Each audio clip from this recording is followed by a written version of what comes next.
Good evening, everybody. Oh my God, we're so happy to be here. I'm so glappy to be here. I can barely speak. We're thrilled that you would join us on a Wednesday night when your choices are filled with things that you could otherwise be doing, but none are better than spending it with the five of us.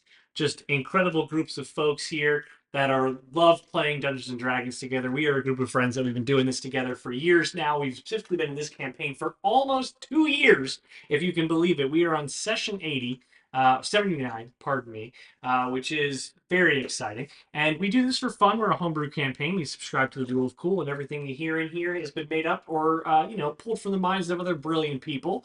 And we are a group of people that like to fundraise for charity. So if you find it in your hearts and minds this holiday season, we are fundraising for a wonderful charity called Extra Life, with which you can find a link in the chat, which goes to support children's hospitals across North America, including the United States and Canada, funding critical and life saving care for children who need it. It is a lovely charity. We have raised close to $1,000 for it over the span of this stream, which is very exciting. And some of that has come from this year. But even more of it might come if you choose to open up your wallets. And Um, some of it this year has come from me two And and people now. only. And Randy. Wait, two? I, We Yeah. have another one? I also Is it donated you? to Extra Life, but I did it in exchange for Magic the Gathering cards, which is a thing they do. There you go. So an excellent opportunity to get involved. And of course, if you don't, we're just glad that you're here with us to share in this momentous occasion, which is another exciting edition of Nat20Hot. So let's go over what happened last time out, because some stuff Who happened. knows? Our party made a planned diversion to the derelict town of Hapsfield's Landing, a den of thieves, bounty hunters, and cutthroats, among other things, hoping to find the source of their posted bounty at a seedy tavern, the Rye Smile. Willem disguised himself as the bounty hunter and former companion Laserhawk and brought Cena along in as his captive. Meeting a crowd of ne'er-do-wells who were keen to get the bounty for themselves, Willem put on a fine show and managed to convince the crowd that it was his alone, and that but he would gladly cut anyone a finder's fee if they helped him get to the rendezvous point. To which a mirthful Kenku Mako and his company happily obliged. Meeting in a grotto outside of the town, all hell broke loose. But the party was able to overcome their would be captors with relative ease given their station, and actually trap the Kenku as well. The threads that keep our party together began to come undone. As Willem decapitated the Kenku seemingly out of pure annoyance, the party split up in anger and dismay, each needing time from one another. It was in those moments, that all hell really broke loose. As Branwen and Dunk came across the wreck of the Fritz Gerald in a ship graveyard up the shoreline, only to uncover that it was the hideaway of Seraphel, who arrived to collect her bounty on the party. Though nearly mortally wounding Branwen and Cena, Randy delivered Seraphel to her destination with an ill-timed banishment, sending her to the material plane revealed as the home of the World Tree that she so desperately seeks. So there we find ourselves, our party, now four, lying on the beach in disarray and defeat, with only the crashing of the waves to drown out their woes. I'll say for the sake of the time, you were in late afternoon at the events of the previous events, uh, and given some time to yourselves to kind of think and plan and simply collect yourselves from the chaos that recently unfolded. It is now on the eve of night, with the moon and the aurora fully in the sky, with the ability for you to kind of start revealing to your compatriots your plans for moving forward. Randy has been scribbling on a lot of pieces of paper Mm-hmm. and preparing a presentation for the rest of the group after briefly discussing what it is we could do. And Okay. I have went and got the fuck are they called? Griffins? Were we on Griffins? Yes, you were on Griffins, and yes, you Okay. you could have gone and collected them. Okay, I will do that while Randy's branding. Okay. You return with Griffins in tow and finding Feed them as we're walking. good. You return with Randy, or rather with Griffins in tow, and find Randy kind of dusting the sand off of some crinkled paper and preparing to present to the group. So for those of you not currently watching the stream in the Discord, feel free to pop that open. All right. I know my plans have been hit or miss in the past, but I think this one's pretty good as far as Brandy plans go. So, and I hold up the thing and go, a Randy plan by Randy. Next slide. Uh-oh, I fucked up. Things are about to be really bad. Next slide. Unless, next slide. Randy presents, next slide. A Randy plan, next slide. A plan by Randy, next slide. Operation Mega Split, next slide. All right, step one, Branwen. You're gonna Griffin on over to the Ebon Lake. You're gonna Okay. go to the material plane, right? Okay. You're gonna. I don't know if you know how to do that, but it seemed like you do. You're gonna scry on Seraphel. You got to keep some tabs on her. Make sure that she doesn't know how to get to the world tree, because that's when everything's gonna go fuck shit. And also, while you're there, scry on Ted.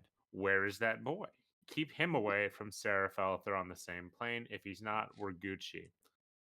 Where's Sound that good? boy? Yeah. Cool. Next slide. Willem and Dunk. Dunk, I think you should do that ritual, man. You've had it in your. I think you got to control your blood magic or whatever that is. It seems like you gotta. It just seems like a good thing to do before everything goes potentially very very very poorly. And anyway, and then Willem and Dunk, you guys can do that stealing mission. Get the Rhimebound Stone, and then you're gonna. Oh wait, okay, don't disregard that last part. Next Uh, slide. next slide. Dunk, hold on. I sent you the wrong version, Chris. We gotta start over. We gotta I start over. updated it. This is a Randy plan by Randy for sure. Absolutely. Canonically, he's shuffling through papers. Like, this is the wrong set of parchment. I wrote a new plan.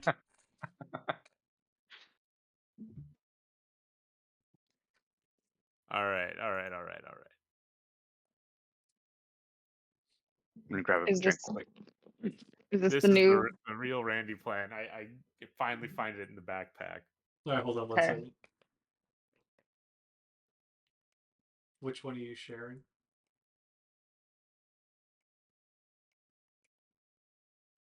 Got it.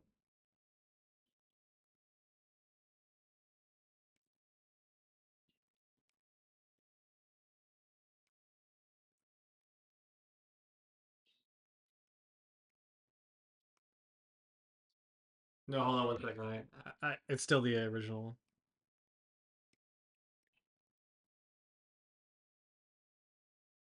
I didn't download it. I thought I downloaded it.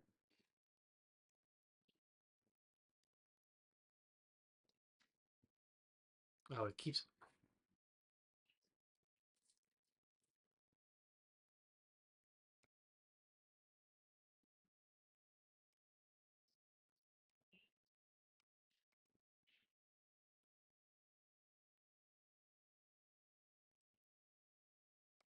Hold on, I'm not there yet. I'm definitely not there yet.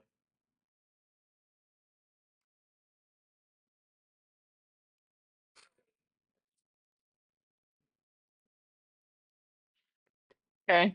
We're Okay. back. Okay. And skip to Willem and Dunk. Here we go.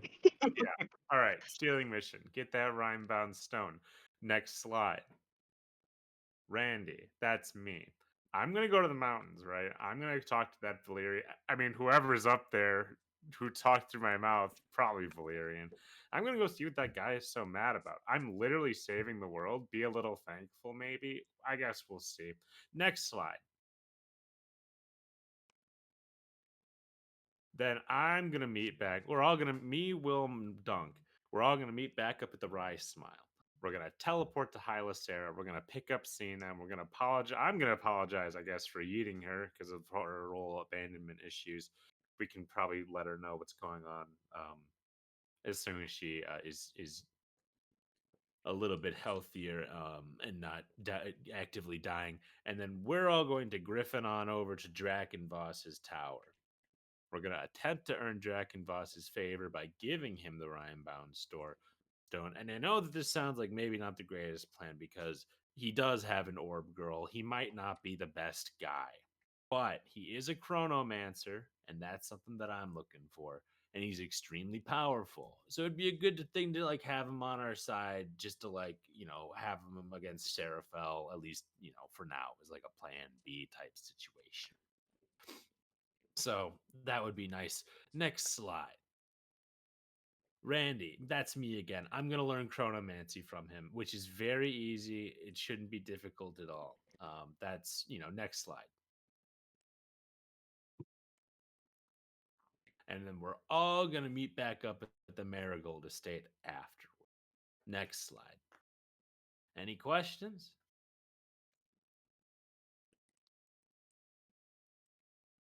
Are we opposed to orb mancying Seraphel into an orb?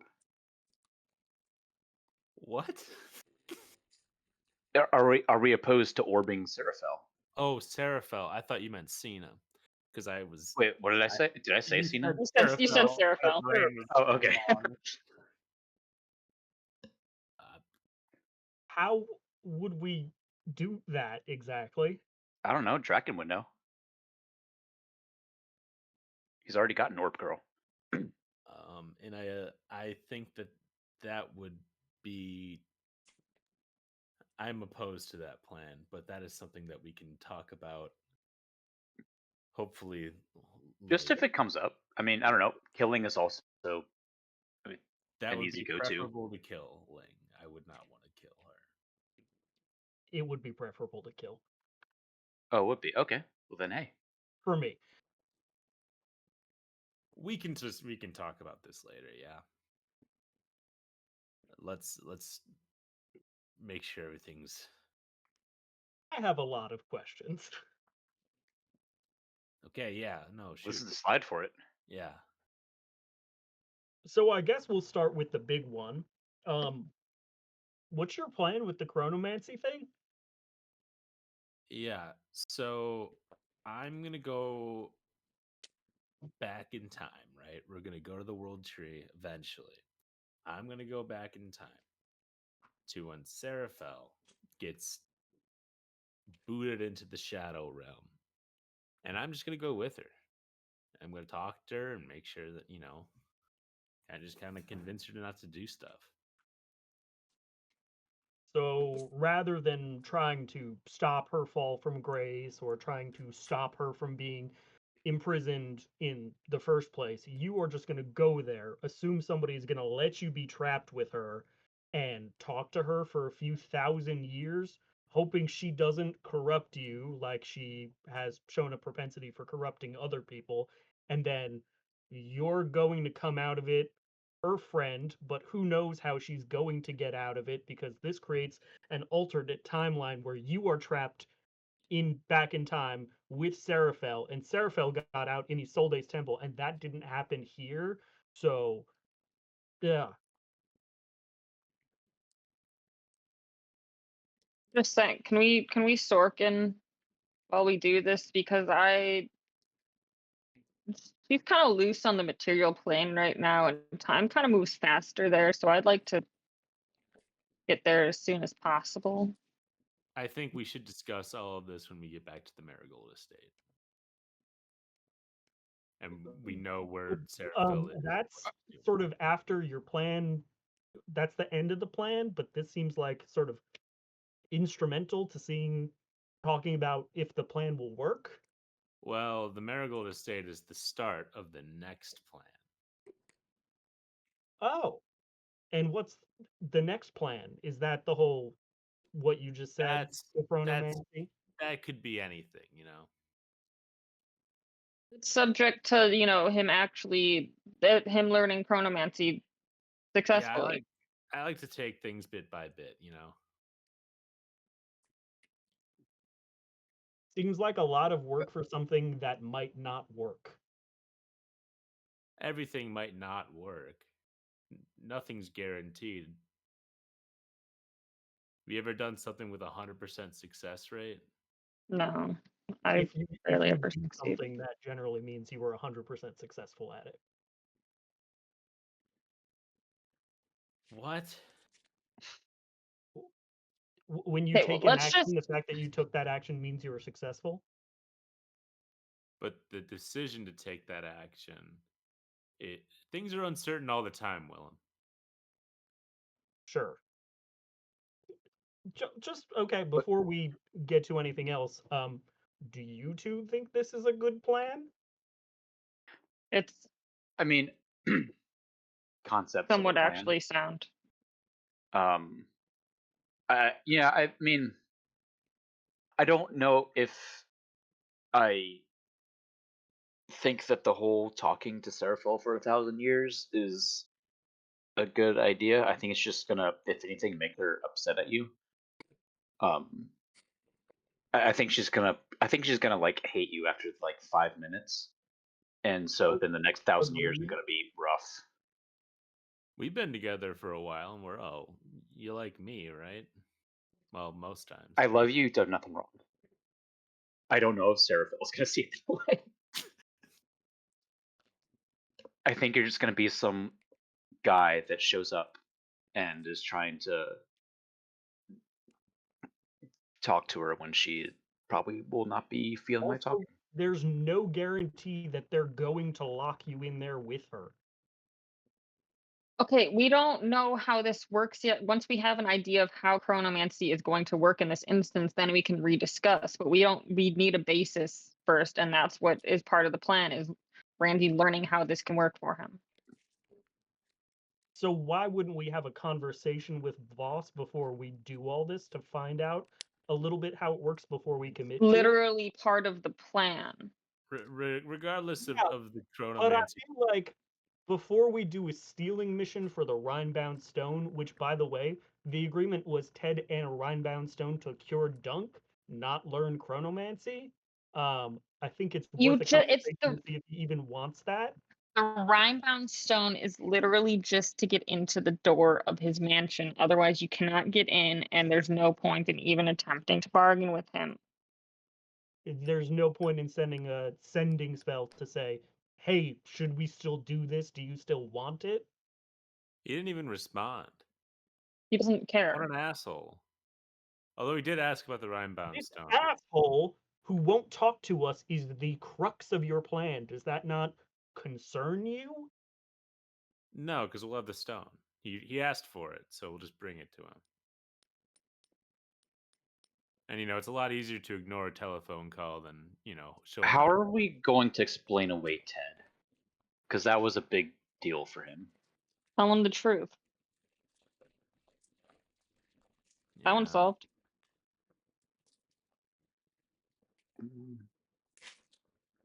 Let me. I'll deal with explaining Ted.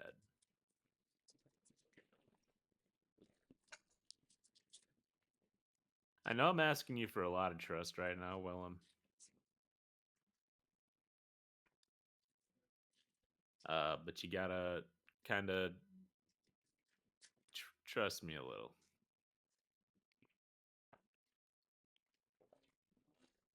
You're not making it easy. It's a lot of, oh, we'll talk about it later, we'll figure it out before we go, when quite literally the fate of the world is at stake. And to Branwen's point from earlier, we could very well be wasting time with all this, because what if he doesn't, after all we go through, decide to teach you chronomancy? Or what if he does, and it doesn't work? Speaking of wasting time, should I head out? Should I go? I don't know what you think you're gonna do, but sure. Can Cool. she not scry Good talk. on Seraphel and Ted from like with us? Does she have to be at the Marigold State to do that? They have to be in the same plane. Oh, they have to be in the same to plane. scry on. That's Yeah. yeah. Okay. Branwen, I think you should go do that like as soon as possible, so that we at least have an idea of what she's up to. Okay, I'm just Oh, hold on. And I go into my backpack or whatever. I have satchel, and I take out the black feather of Seraphel, and I give it to her. I go, that'll make it a lot easier when you're scrying on her. And also, I take one of my own feathers and I kind of pluck it out and I give it to her, and I go, I don't know. Seems like it might come in useful sometime, since the black feather has. got it. I'm gonna give Brandy a hug and go hop on my little wyvern. It's a Its griffin. name is. I've been reading Throne of Glass, y'all. I'm sorry. Completely different fantasy animals. Yeah. Okay. Whatever. Yeah. I guess I'll go. Hey, don't die. Oh, I probably will.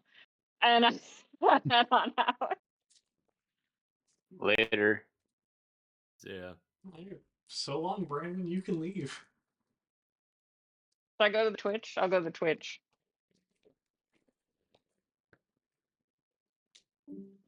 Let me fix Well, the. can we at least? I can wait. Sorry.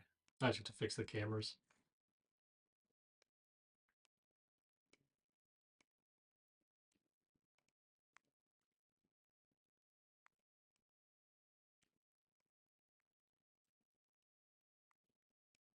Okay, you're good.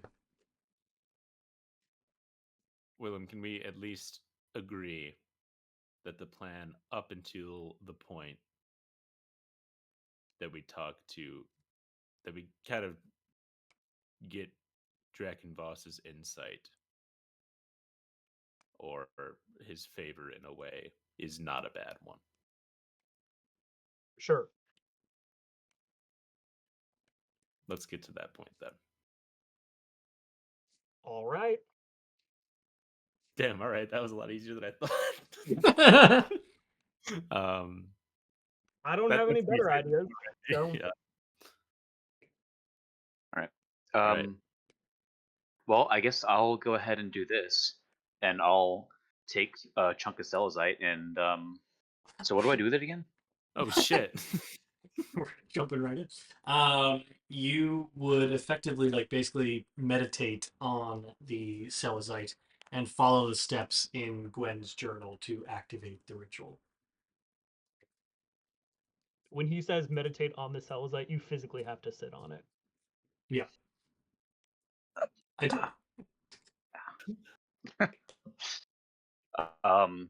Okay. Can I get an idea of how long this would take? Not whilst doing it. No. Okay. Well then, Willem, how about you drive the Griffin, and I You will would sit on the. definitely have to be seated for like sedentary, so, like- stationary.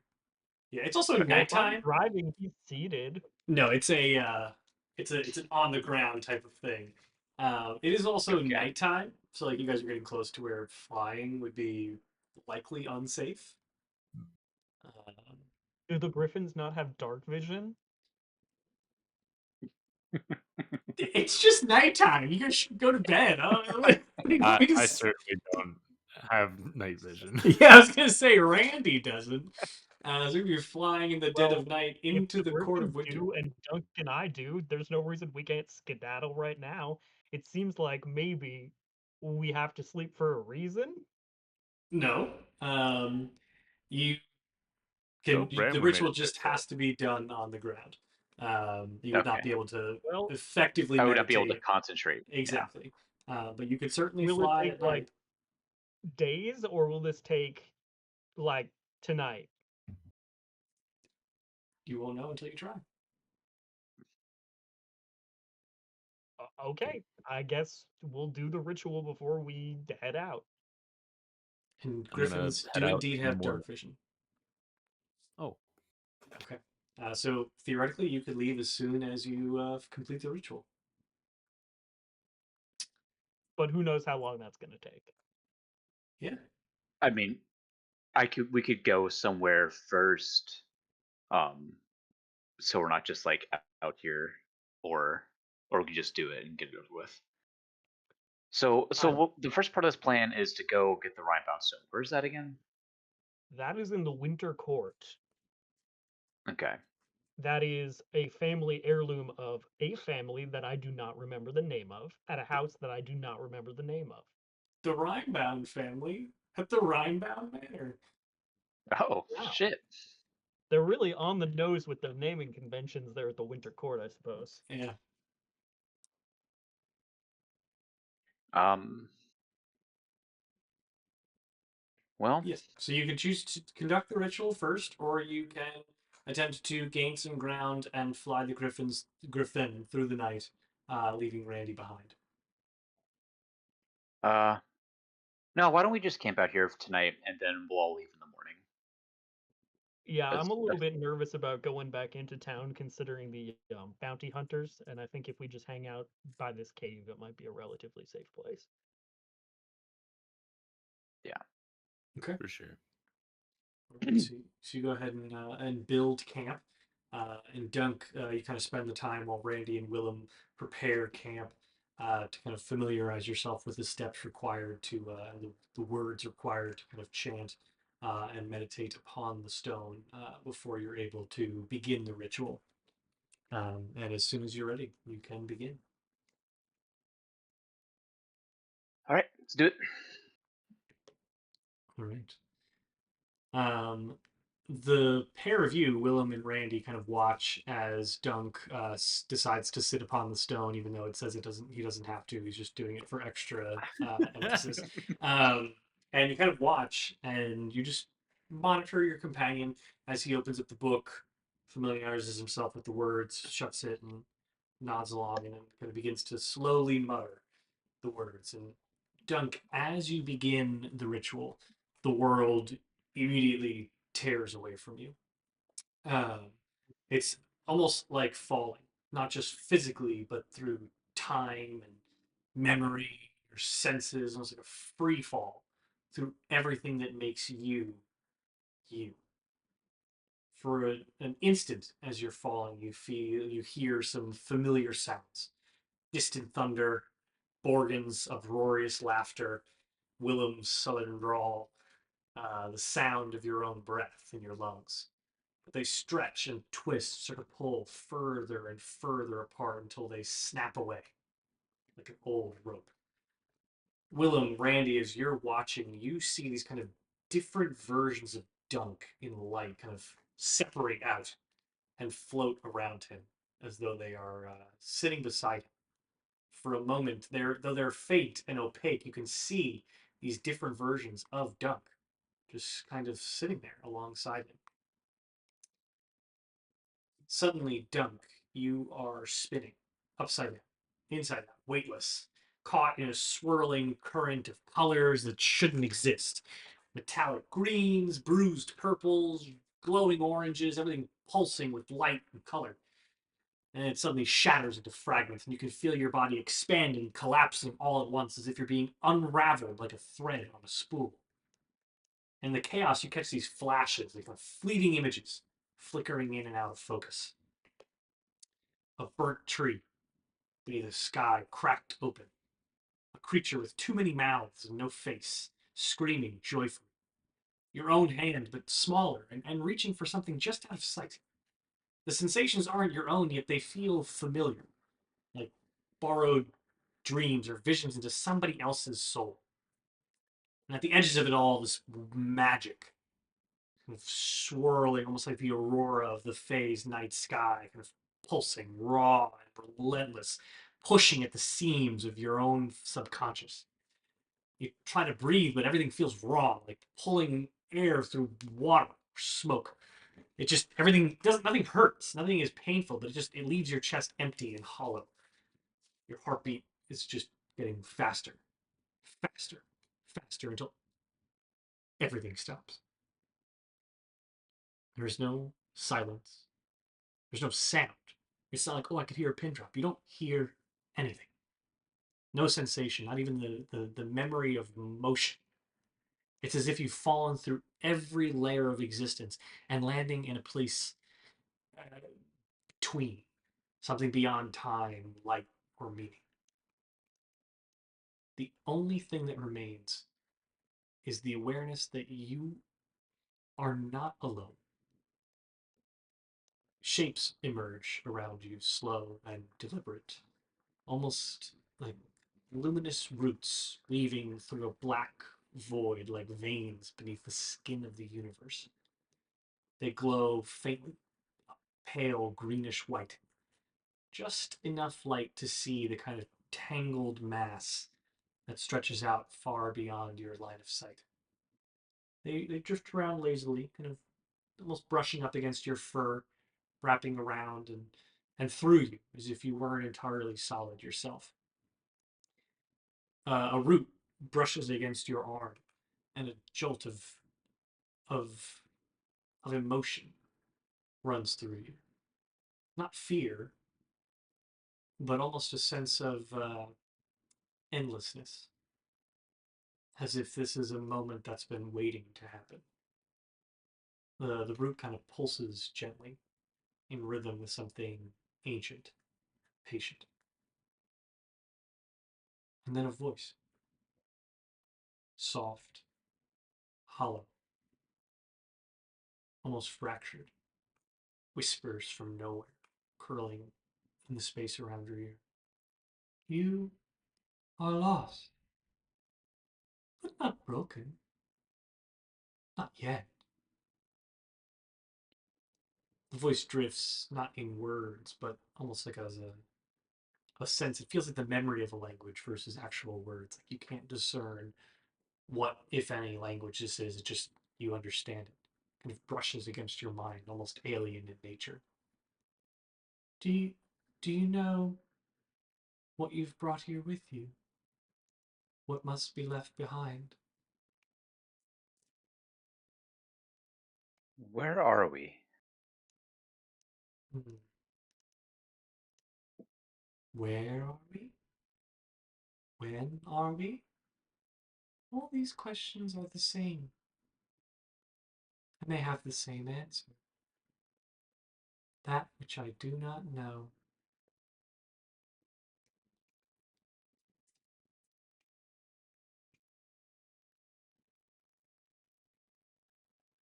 What's required of me to be left here? Well, it would appear to me as though you are unbound, like branches, broken, roots that run astray. You don't belong here. But you are not like the one that came before. I can help you. I must help you. There were days that came before me. And like those days, you carry too much. Everything inside you, you could see the roots kind of start to glow faintly around you, wrapping around your arms in a not in a restrictive way, but more like in a reading way. Oh, it crashes and breaks violently. You have to make space. You have to let something break away. You have to choose so the magic won't break you. And if you refuse, it will consume you.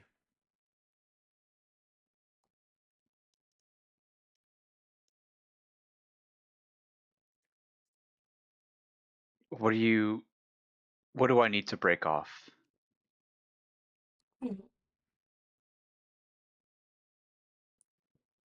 That's an interesting question.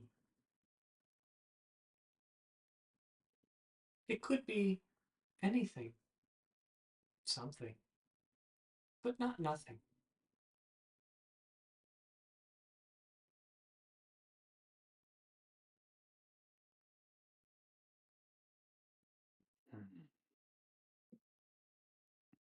If you give me something, I'll plant it here with me.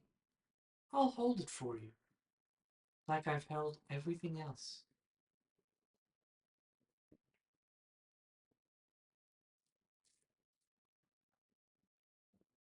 Um, are what is the link between Celesite and this place? Celesite. That's a very funny word. You know lots of funny words. This place is. Well, I don't really know.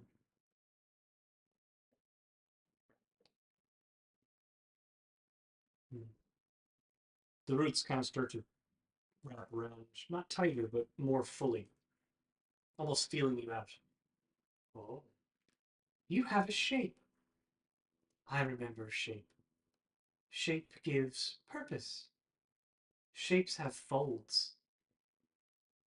But what were mine? I think I had hands once. Do you still have yours? 2 of them. Oh, two.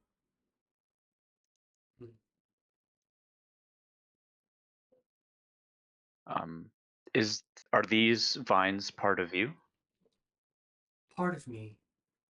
Well, like I said, I think I had shape once, but I don't remember what it was. It could have been this, but this is how I feel now. This is how I see now. This is how I saw the other one. She came a long time ago. They didn't want to share with me. They couldn't make the space. I'm sure something bad happened to them. Something did bad happen to her. Hmm. You don't seem like them. You seem like fire. Or no, maybe a storm. No, that's not right either. You remind me of change. Is that right? What does change look like? I wonder.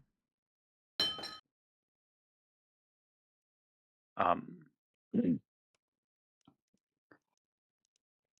I'm I'm sorry that person who came before me was rude and didn't want to receive what you have to offer. Oh, I don't know what rude is, but everyone has a choice, just as you do. You can choose to refuse. You can choose to leave behind.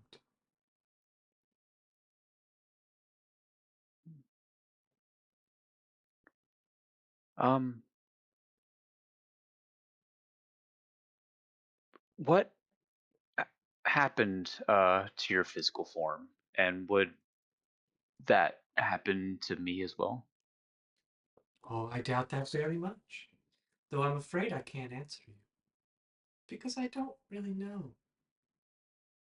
I just know there was pain. There was always pain when I left. But I had stayed because something, someone, somebody's. People, that's the word. People wanted so much. And someone else. Someone that made me feel warm, almost like a name. Are Maybe. you what? Go Oh, ahead. are you what people from where I'm from might describe as the world tree? Hmm. World Tree. It's a funny name. Names are strange. I think I had one, but it wasn't that. It felt warm. Maybe heavy. Do you have a name? If you My name's say it. Dunk. Oh, Dunk. Dunk's a nice name. Maybe if you've said yours, I'll remember mine. Done. Done. Done. I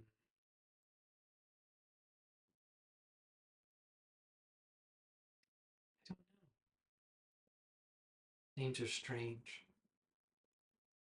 I don't know when anyone called me anything. Is there something you'd like me to call you? It's a good question.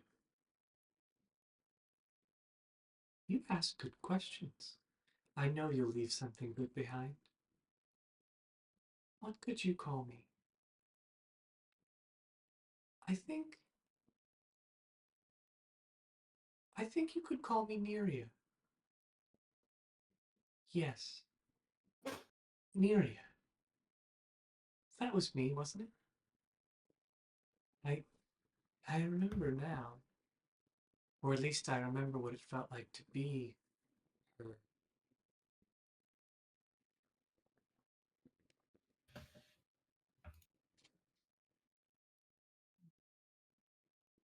Uh, Neria, I don't know when exactly we are, but back where I'm from, some bad stuff is about to happen. I see.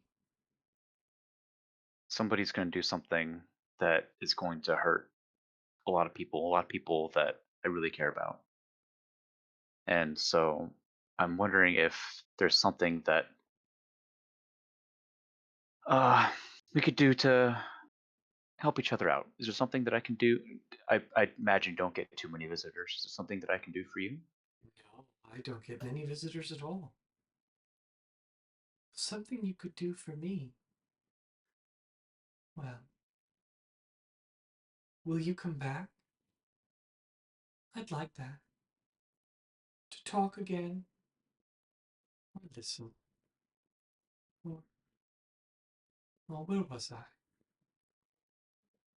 The voice kind of starts to drift off.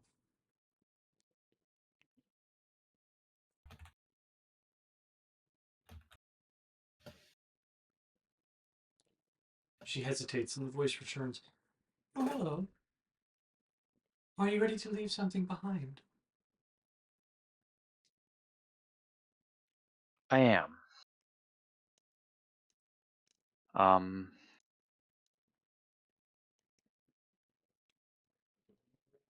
If you need help, I can offer it.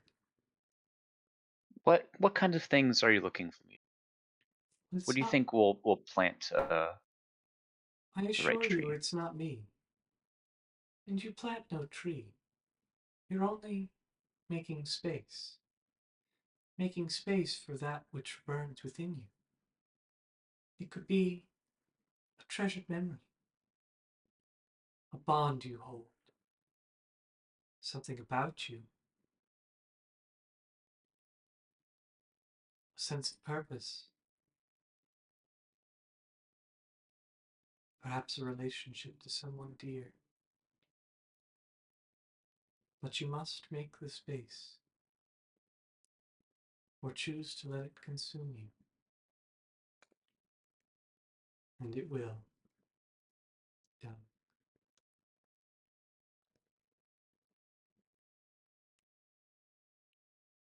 So long, all I've wanted was to just be done with all of this so I can go back to just doing whatever the fuck I want.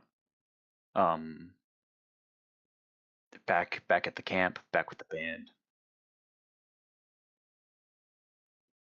But I think now it's time to move on from that. It's time to let those old ways be in the past. And while I wish nothing but the best for them,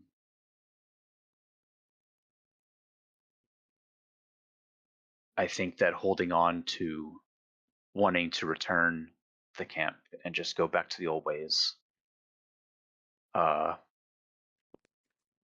is not enough.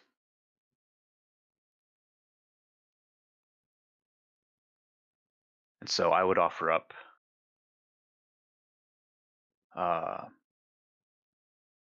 my space back at with my old family that I knew.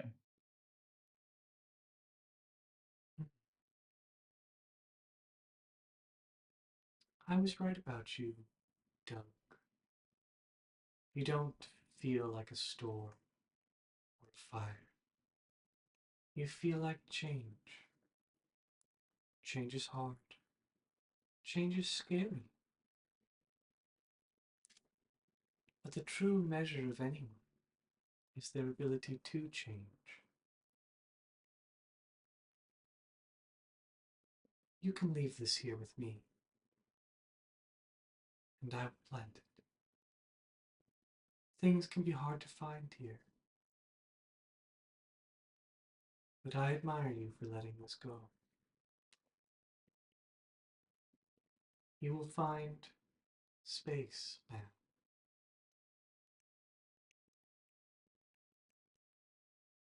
Am I going to But see you again? I hope so. Today, tomorrow, yesterday, they're all the same here. I wonder if I might ask one thing of you. What would that be? You've told me your name. You've helped me write my own. There was another name. A name that made me feel warm. I carried it like a gift. Like a promise. It tasted like silver and sunlight.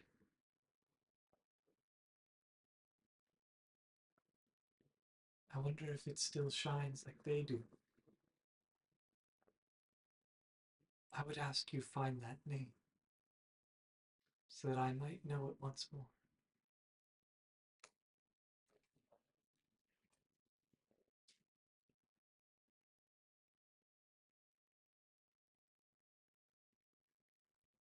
Um,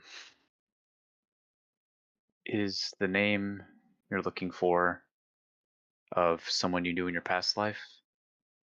Yes, I Is think it Seraphel? Seraphim. It sounds like a promise.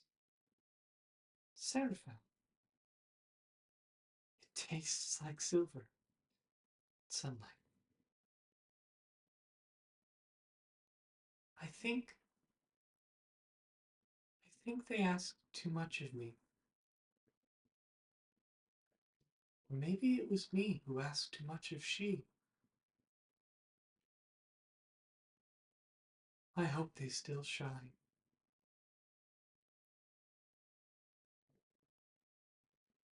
And I hope you'll return. And the roots start to slip away. The void starts to dissipate. And your body seems to be wrenched back through. The colors fading, lightning past. Dunk, Randy, Willem, you're sitting there as you watch as the versions of Dunk kind of slam together in a blinding flash of light. And Dunk sits there kind of blinking. Dunk, you recall everything of your encounter in there, except for what you gave up, for you do not remember it at all.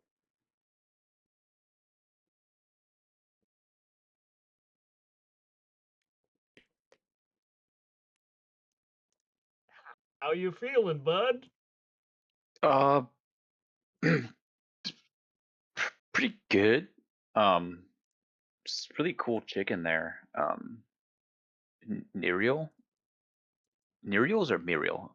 NRM. Neria? Yeah. I spoke to her for a while. What the fuck? What did she say? She didn't seem to remember a whole lot about like who she was or where she will be. I got the sense that we were kind of outside of like time, Were you outside of space? outside of space.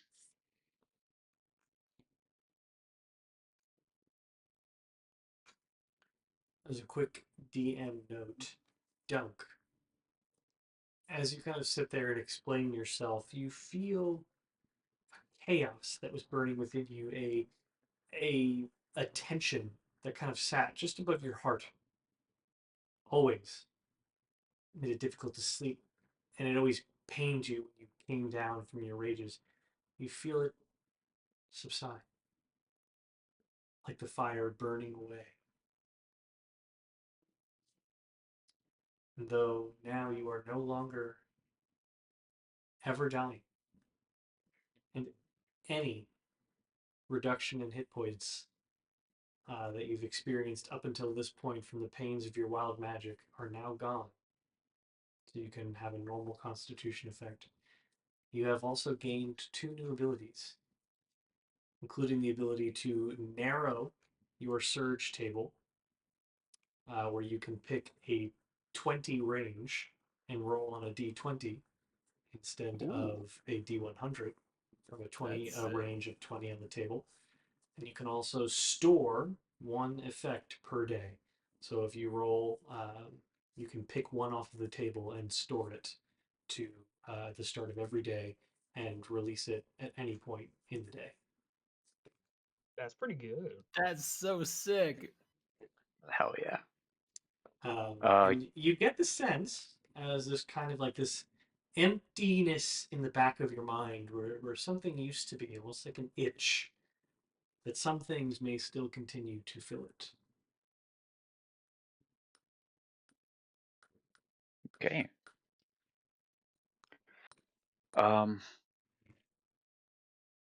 Yeah, shame I couldn't bring you along, Randy, because I think you would have really enjoyed being in there. Yeah, man, I love weird shit. Glad you had a good time. Are you feeling okay? I You were feel like good. I was a what? you were like different colors. Oh yeah. And yeah, blinded flash of light. Oh, it's a super colorful place. It Cool. felt like after smoking one of your little funny cigarettes. Hell yeah. But like more. But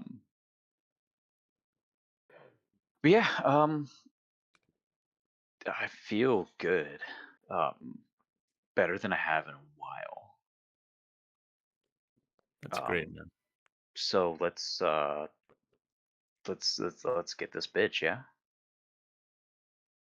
Well, I guess, you know, first steps towards it. If by bitch you mean rock, I guess so. I meant Seraphil, but first steps towards. We're not allowed to get her, Dunk. We can discuss what getting this bitch means at a later point.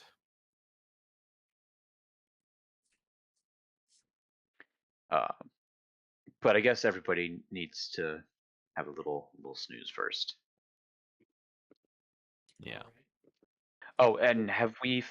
Oh yeah, Branwen fed our griffins before she left. So Yes. Yeah. Gotta remember to. Oh, and she took one of the griffins. She did. Oh, There's yeah. just one left. One left. Maple, specifically. Is she bringing the griffin back with her to the material plane? Because otherwise, is it gonna starve to death at Badman Lake? I don't know. I didn't think about that. Let's hope she thinks of that. I hope she can bring griffins over to the plains. Yeah. I mean, apparently she can bring guys, and what's a griffin but a four-legged, furry guy? Furry or feathered? I Both. think both. I think both. What's a griffin to a guy? What's a guy to a king? Griffin. It's a griffin to a non-believer. All right, anyway, I will say that you all receive the benefits of a long rest, unless there's anything that you would like to do Hey, I got prior that.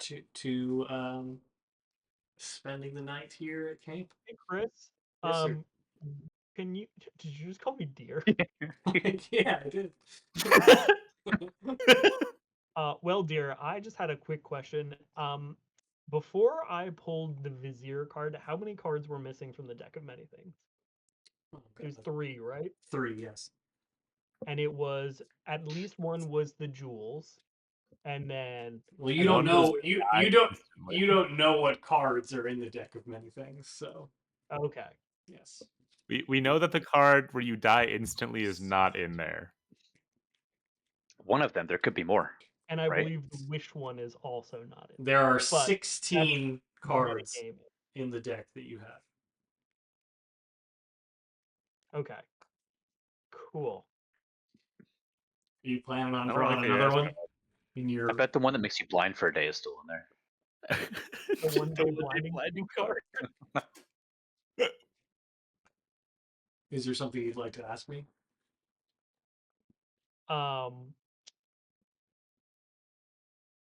I'm curious about a particular card, but Willem wouldn't know that that card exists, so no. Correct.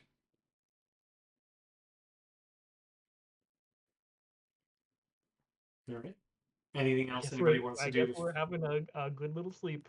All right. You awake the Except next. should one of us maybe keep watch. I don't know.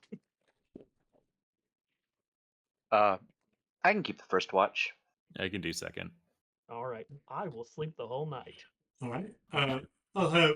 Oh, excuse me. Randy and Dunk make perception checks on your respective rests. Not good. I am Nat- distracted. I got a nat 1. All right. Oh. Neither of you notice anything out of the ordinary. However, you both wake up the next morning without issue. And you find yourselves on a very cold beach, as what you assume are kind of the remnants of a winter storm blowing off of the island of the Winter Court seem to be kind of making their way up the shoreline. And you kind of shudder yourself awake and find yourself at the dawn of a new day. Are you ready to continue Operation Mega Split? Unless there's anything else we need to do before this part of the mega split. So, Randy, where are you going again? I'm going to the mountains. I'm going to go to Oh, right. Go Valerian. to the mountains. All He right. seemed angry about something. Couldn't tell what. Before we split, so you know you have to I'm fly going- together oh. for some time before you arrive. Oh, okay. Yeah. Okay, well then I'll wait for this. But you could Sorokin. I'll say that you all kick off on your griffins and face the cold sky. Making sure to feed the griffin. Yes. Yes. As you begin your journey towards the Winter Court. Go ahead, Dunk. Oh, I mean, this will be more for like when we depart. It doesn't even make that much of a difference, but Okay. In that case, a couple of hours pass. It's about early afternoon by the time you kind of find the mountain range that, based on the map that Branwen had provided you earlier in your quest together, you would know as the Sorokin Mountains. So as you soar over what you can see on and off, it is a difficult weather day. So you've been forced to kind of ascend above the clouds, where you find it at certain points difficult to breathe. But as you kind of, when the clouds break up, you do have a clear view that the island of the Winter Court is quite rugged. There's a lot of mountain ranges and canyons, and everything appears to be blanketed in a white blanket. In some circumstance.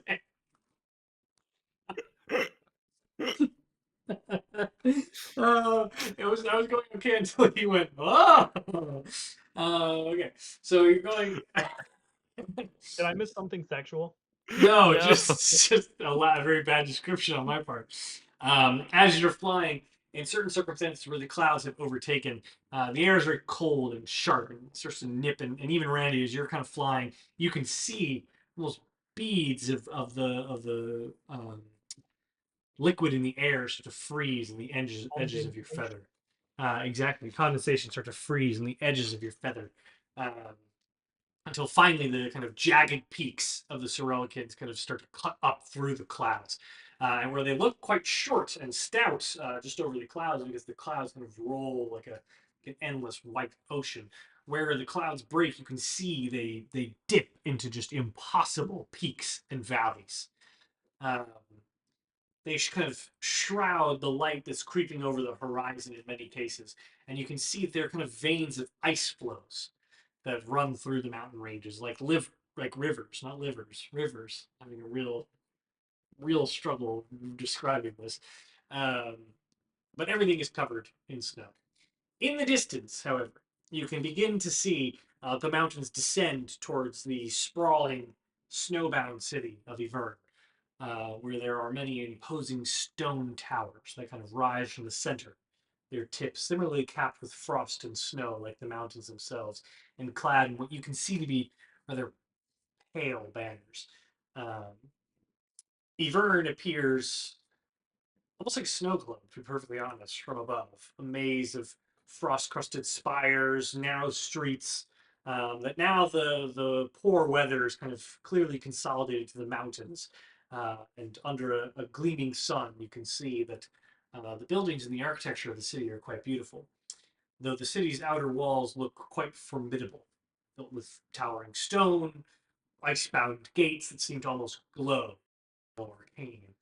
Um, there are some guard towers that dot the perimeter of the city, uh, and for all intents and purposes, you can see only one road, at least from where you're flying in from into the city, up to the main gates of the city, and like make a perception check as you fly.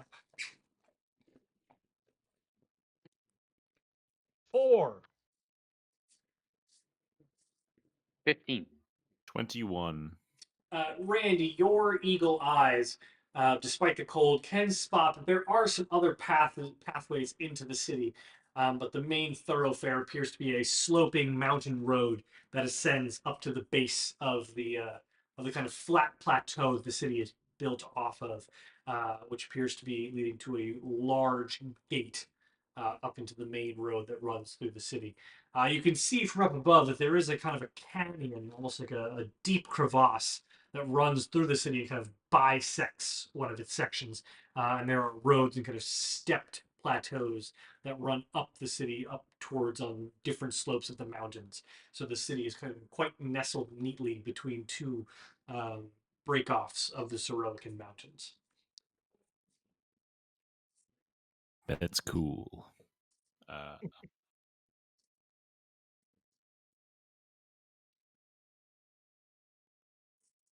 Where to? Cool.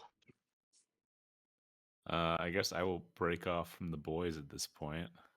All right. As I see you breaking off, I'll kind of like call you over, give you a little high five, as well as let me read it again.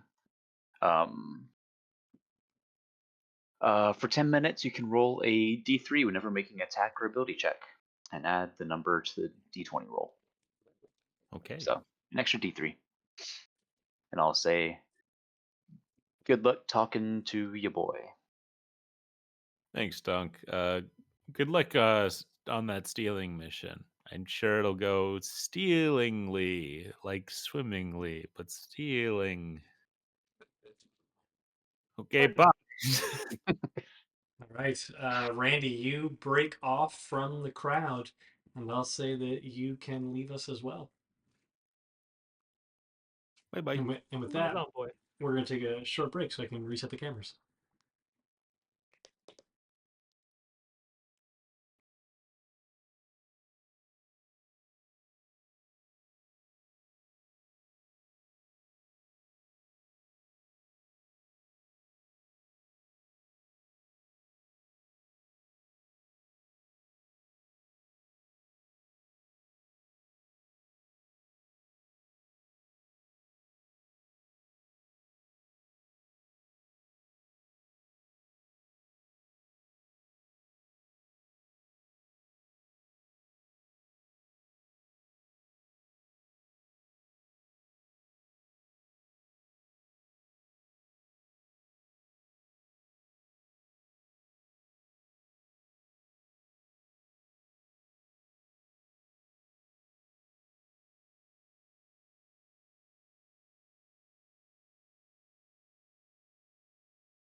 Not about the stealing mission. And at we're all. back. And we're so effectively where we've left ourselves is Willem Dunk. You are currently kind of circling in the capital city of the Winter Court, Yvern, from above, up on high. You can feel free to make any investigations or checks that you would like as you scan the city and try to get an aerial view of things. Does anything look rhymey? No, Like maybe on there's the a sign for like Rhimebound Manor, or no signs for the Rhimebound Manor. There's no giant helipad for griffins that says land here if you want to steal. Nope, no, nothing like that. dang it. Wait, you didn't even ask me to roll yet. I can tell Maybe you I with absolute certainty there is none of that. Kind of like we wouldn't have to roll to know there's not an Applebee's there. Exactly, yes. But actually, make an Oh, what if there investigation was? check. Make an investigation check. 19. You know what 7. you do? You know what you do see? Chili's. You see chilies Going to Chili's. You've been on Be- TikTok too much. because it's so cold. It's not a chili pepper. It's spelled Chily. You bastard. Oh, that's Go ahead. fun. Don't you want to stop at Chili's? I'm pretty hungry. Maybe we can get some information there. Yeah. I hope you thought out Chili's. I did. Okay, we're gonna get some triple dippers or whatever they're called. Dollaritas. So to be clear, you cannot, as you attempt to, or rather, where are you attempting to land? I mean, Just we look for a Chili's not have. relatively open space where we can park our griffin, I think. Yeah. Okay. As you descend to the city, you find that your griffin kind of caws out and immediately kind of raises itself and refuses to go any lower into the city itself. Oh, so I guess this is gonna be a kind of park in the woods and walk sort of situation. I mean, does the griffin just not want to land there? If we try to land it somewhere else in the city, will it go?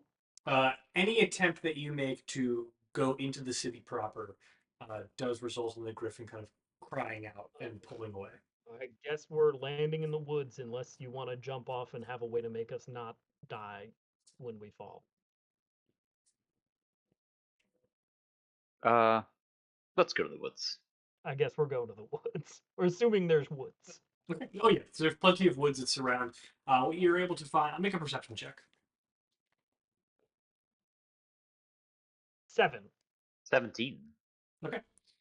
Dunk, you are able to see a kind of like pass that leads up into the mountains. It's actually like as you kind of watch Randy leave, kind of look down and see that there is a icy path that seems to lead up into the Sorokins, where there is a fair number of like light coniferous forests that seem to scatter the landscape leading up into the mountain range. And that path leads directly down and bisects with the road that leads up to the main gate that you've flown over a few times now. So you are able to kind of land into one of those clearings and make your way down the path and make your way back up to the city. As you land, I will have you both make constitution checks.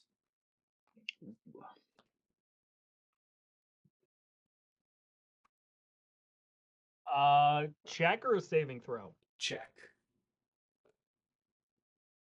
Oh, wait. 17. 21. Okay. Both of you are keenly aware of how cold it is. Given the time that you've spent in both the autumn and the summer courts, where things are of relative, temperate or warm, this is a bit of a shock to your systems. Both of you have grown up in the material plane where it has been a perpetual autumn for some time now. And while you've had cold days, nothing compares to the chill on your skin right now. And Doug, you kind of look down your fur and see the frost and the ice kind of starting to gather on the outsides of it. And you're thankful for it now, as it seems to be insulating you to some degree. But Willem, you get the sense that your armor will likely be cold to the touch to remove later. But it is, at the moment, you're burying yourselves against it.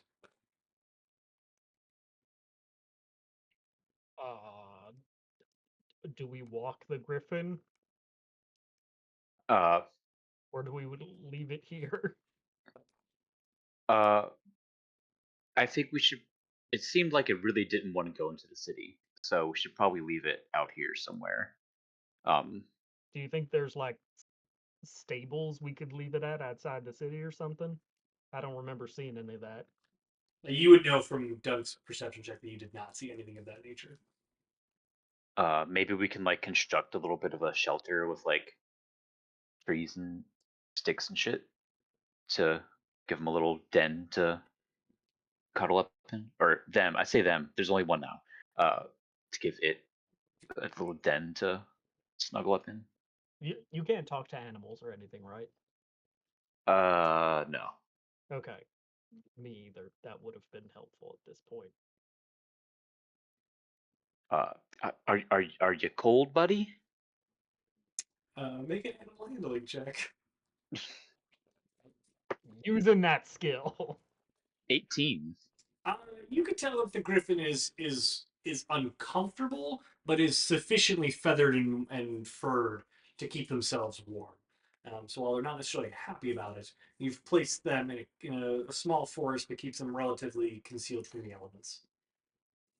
Okay. All right, Maple. I need you to nod if you understand me. Make an animal handling check.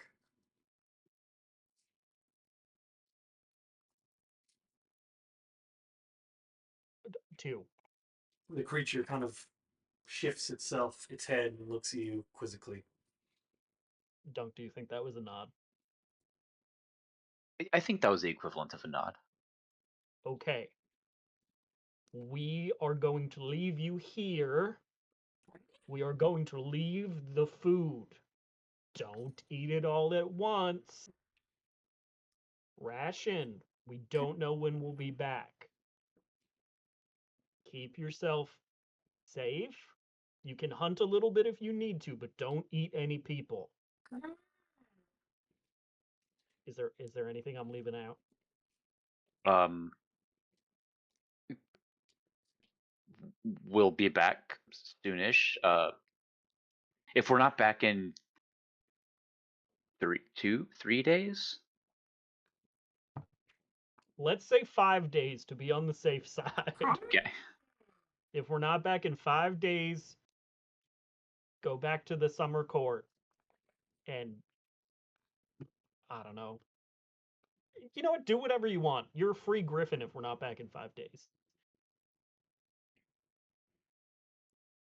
The creature continues to see. just kind of like shift back and forth, chirping every now and then, lifting an eyebrow. Do you have a way to communicate with Randy or Branwen at all? Nope. Okay, good. Neither do We're I. on our own, pal. When the cats are away, the mice will play. Oh my god. I see that nothing can go wrong. Oh, I have schemes. Uh, I guess I'll put down the food bag, and we will head towards the town. Be a good girl, Maple. We'll be back for you soon. 5 days. As you leave, the griffin kind of like pats the bag with her snout, and then lays down and kind of nestles her head inside of her own paws to kind of bear against the storm, or the weather, rather. You all progress down the mountain pass, and inevitably find your way cutting left toward the city proper, of which there are a number of wagons and kind of small groups of people making their way up the road as well, though none of them pay you any mind. It takes you about 15 minutes or so, so it is now, again, kind of mid afternoon, and the towering walls of Yvern become close enough to touch at this point. And you can actually start to kind of really appreciate the severity of the Winter Court's architecture. Um, Stone walls reinforced with some like kind of icy weaves throughout. Um, Cold, indifferent, frosted iron gates bar the main gate, upon which a pair of guards kind of flank on either side, so 4 guards in total. Um, and in some cases, they raise the full gate to allow larger caravans of wagons through as you kind of like watch in your walk up. Where in other cases they just kind of open up a small like kind of doorway sized gate to allow people and pedestrians and beasts of burden to navigate their way through. Um, the snow starts to crunch underfoot as you approach, and the wind is quite biting. As you see that you've kind of like taken yourself up into the mountains where the barrier mountains seem to kind of let the wind pour over and swirl about in a bit of a vortex in this particular section. The guards on the left hand side that you approach are bundled in layers of fur and iron plated armor that glints very dully in the winter light. But their eyes, so their mouths are covered with kind of iron plates.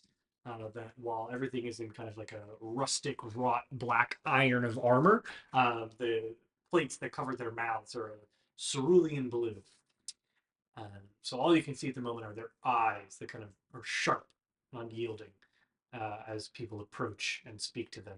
They carry large pikes and some cases halberds. I'm gonna pull Dunk aside for a second. Are we just like gonna try to waltz in there? If we get asked what we're here for, what are we gonna say? Like, what's the plan? Um, Do they seem like they're being selective about who they allow through? Make a perception check. 15. 14. Yes, you would both notice as you kind of like scan around. They don't you don't really notice anything weak in the walls. Like everything seems very like this is a very well guarded section of the city. And you do also notice that while they haven't been selective, no one's been turned away. They do speak to every person before entering the city. Um, And you formed we yourselves into kind of a queue, just so you know. uh we could be trying to could be like traders. Um, Mercenaries, traders. mercenaries would be better because we don't really have anything on us to sell. Uh, I mean, we have lots and lots of gold and gems from Gwen's lair. yeah, I guess so. Uh, We could be trying to buy things, or we could be mercenaries, uh, or yeah. we could be honest about who we are, but not why we're here. Uh, just just two guys looking to go to Chili's, and we're trying to buy Chili's. We're interested in owning a franchise. Uh, That sounds good to me. all right, let's roll with it. All right. Um, as you approach, also, I'm so glad my joke is becoming part of your plan. As you approach and the folks in front of you start to be entered into the city, a guard breaks off from the group ahead of you to kind of start to move the line along. And her words are clipped and formal. She speaks very brusquely and abruptly to you. I'm here to enforce the Queen's wishes. I do not explain our protocols, but you must let me know what your business is in Ivern. We are a couple traders, and we would like to. We heard that there is a Chili's franchise here, and we would like to inquire about purchasing it. Names. Dunk. Will. Um, okay. Dunk, you can make a persuasion check.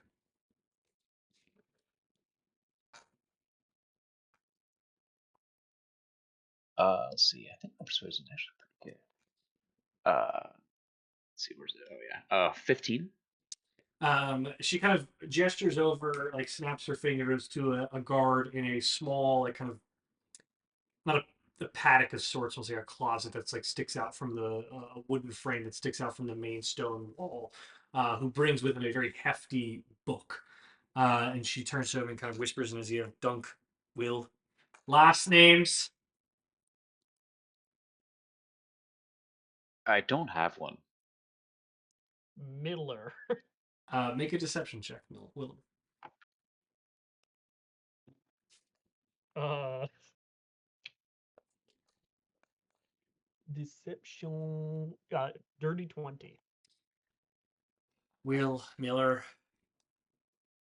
She kind of stands there looking at you, um, while the young guard behind her kind of thumbs through the pages. It's clearly a record of people who have visited the city before. Uh, and the guard looks up at her and kind of shakes his head frantically. Now, Iran does not open her gates to strangers. Her Grace the Queen has made it clear that they are not welcome here. If you wish to inquire about the Chili's franchise location, you should do it in a city you are welcome in. Is there any way we could gain entrance to the city in general? We really are quite keen on this Chili's franchise. It's a really prime location. I heard there's a great weeknight traffic. Of Onto the course, mountain, Ivan great is, view. Really important for your restaurant. Ivan is the crown jewel of the Winter Court. It's no surprise to me that you are interested in owning a franchise here. But do you think you are the first to try? Many have tried to petition for a franchise or a new shop or access to the Wyndham market, but those summons are permitted entry to established traders, of which you are neither. Don't show them the money. I mean, we are like, we may be new to these lands, but we do have this, and I'm going to open the compartment of the um bag of holding that has all the gems and the money. The younger guard behind her, Jesus fuck. While the captain kind of snaps from his, get back to the guardhouse. Are you trying to bribe an officer of Her Majesty the Queen? Not trying to bribe, just trying to say that or display that we are indeed men of means and reputable traders. Um, other places, and crown jewel of the Winter Court. We're very eager to try to expand our market. Okay. Willem, you may make a persuasion check, and just with Dunk showing the gems and coin, you may do so with advantage. Oh shit. 21. Very well. Chili's headquarters is in the center city, not far from the Sablefrost Palace. I trust you'll be able to find it well and keep your visit brief. Should you be permitted to open a franchise here, of course your names will be added to the record books. You may go. And she Have will a nice kind of day. snap her fingers and allow the wrought iron gate to be opened to permit you entry. That went well. She was nice. Not really. I mean, she took her job seriously. Yeah, that's important. So I guess we go to Chili's, get some dollaritas, and then we see if we can find any information about the Rhimebound Estate Manor Palace. Yeah, sounds good. I can go for some Hylicera hot mozzarella sticks. Sorry. Yeah. Okay. All right. Well, you all head into the city. Damn, I really want mozzarella sticks now. Let me pull up those notes.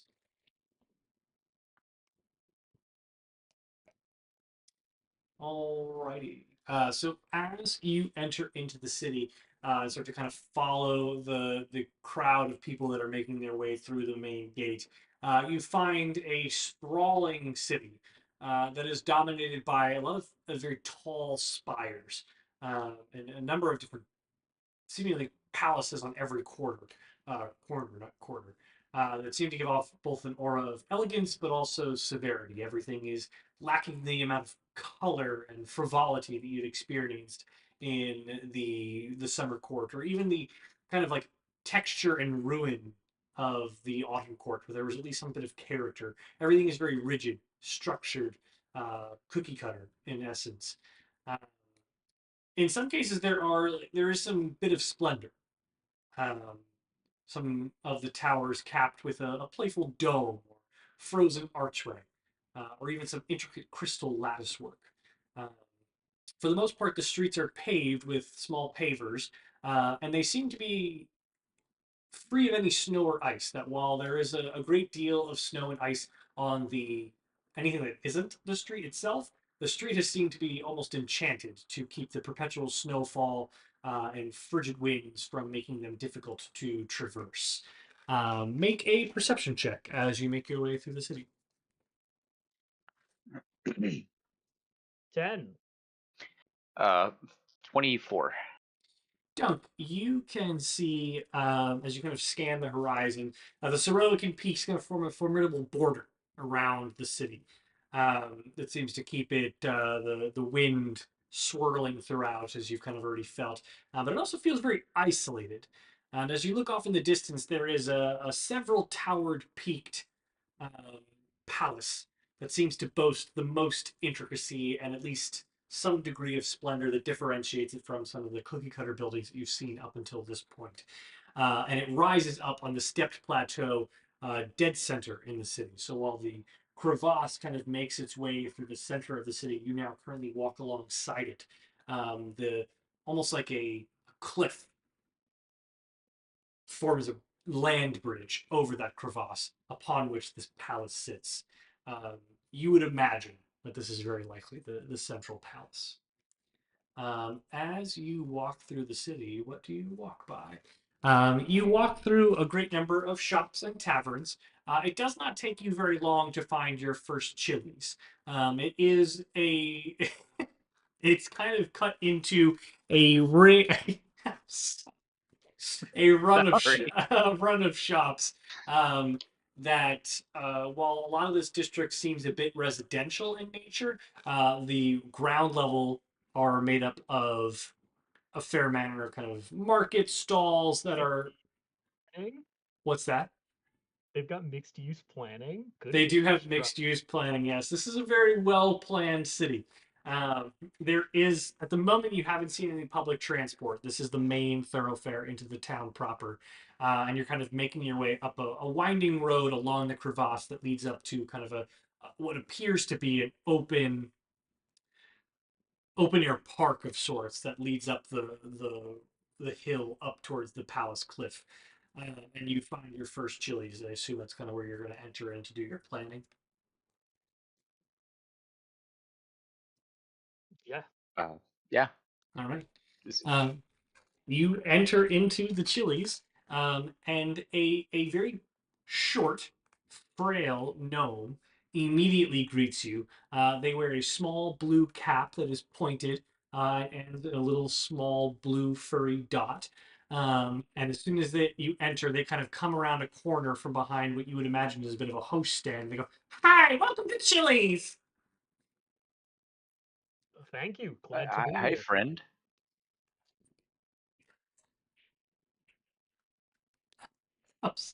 I need just a minute to collect.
And we're back. Okay. This little gnome creature has greeted you. And table for two? Could we get a booth actually? Sure. that? We do booths. The creature will grab two menus and guide you over. It's relatively quiet. It is like mid-afternoon, so you get the sense that perhaps the market stalls have not closed for the day. Um, and they sit you down and they place the two menus in front of you, and they say, "I wouldn't be doing my job if I didn't tell you about our new snowflake fajitas, or our hold on, where was it? After Frosty the Snow Margarita." Did you just say Frosty the Snow Garita? Yeah. Okay. Do Oh, the snowflake fajitas come out on one of them cast iron trays that's really hot and it sizzles? I said snow, didn't I? You did. I'm sorry. Are they served cold? Yes. Oh, do you have any? Maybe this is a dumb question. Do you have any food that isn't cold? Oh, of course.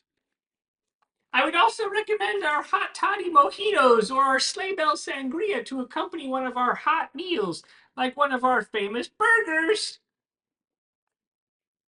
what makes them famous? They're from Chili's.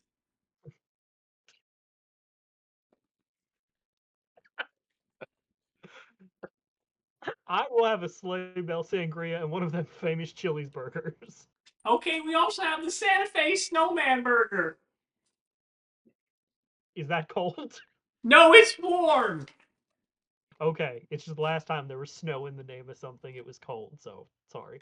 Yeah, It's I'll do okay. that. It's a question we get a lot, but the good news is we're open to new franchises and you can customize the menu to your liking. That is That's good to know for a later conversation. Good, good. I'll be back with those orders. Oh yeah, I'll have the snow garita, and I'll do the snowflake fajita. There's also the chillin' chicken crispers. Ooh, get one of those for the table. now are You those got it. cold? The gnome picks up the menus and scampers off. I will say this is some of the friendliest service that we have gotten in the Feywild. Probably, yeah. Seems like most other places, people are like either like depressed or like trying to hurt you. Us Yeah, might just be an us thing, yeah. Or they're but they like don't know us here, so eavesdropping on us. Yeah, I'm Will Miller. yeah. I'll make a perception check. Are we in fact being eavesdropped upon? 14. No, you 11. can very clearly tell, Willem, that this is a family restaurant. The people that are in here seem to be family of Winter Eladrin, which are very clearly recognizable by their blue skin, as well as a couple of creatures that seem quite foreign to you and not ones that you have noticed before. But all of them are in groups of like what you would describe as a nuclear family. What do the creatures look like?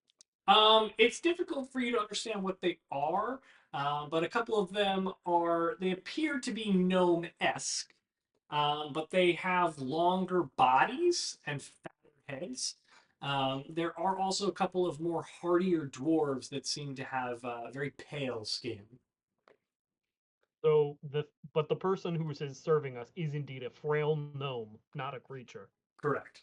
All of them are Okay. humanoid in nature, but they are not humanoids that you have seen before to be able to like really truly discern their race. I don't see race. Dunk is colorblind. But you do So, see gender. about this, you know, the stealing mission. Yeah. How are we gonna do that? Uh, well, um, it seems like this is a place where families gather. and the Rhimebounds are a family. What if?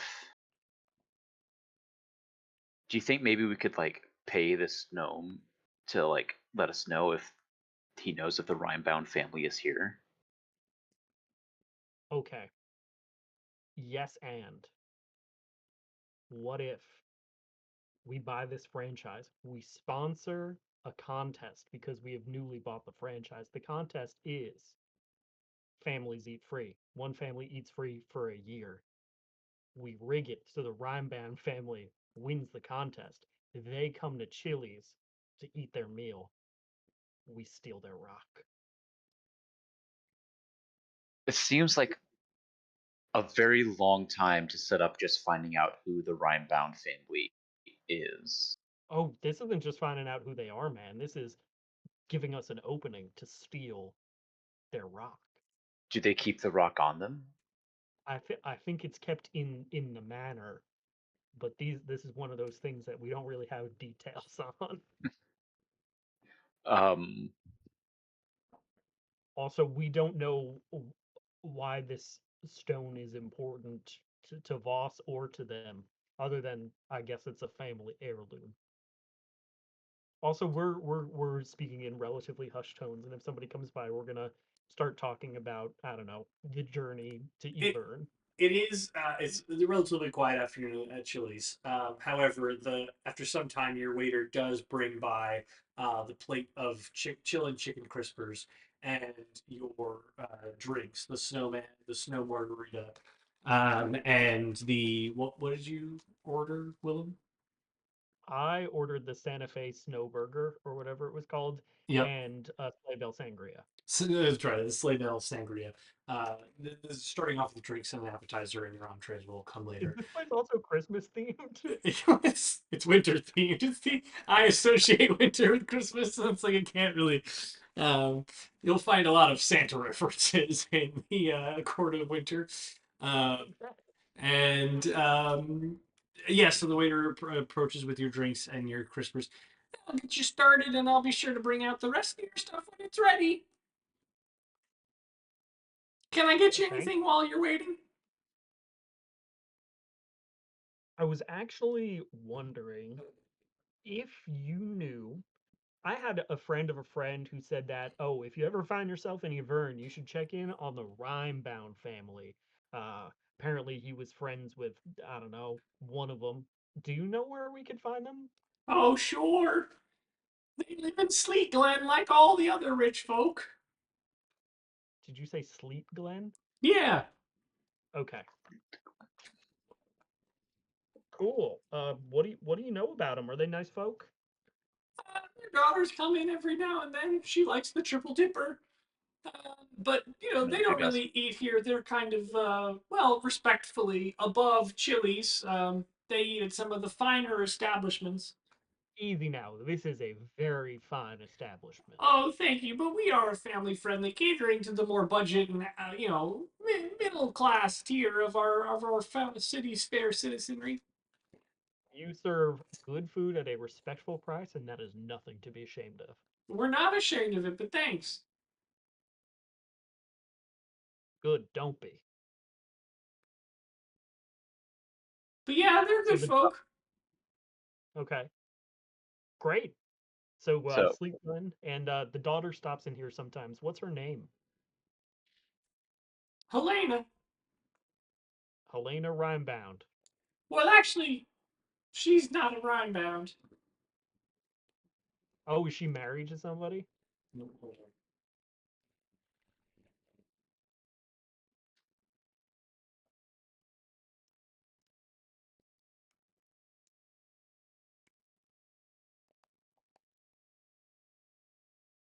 Nope, her name is Rhymebound. She is a Rhymebound. I get them confused with her sister, Yelena.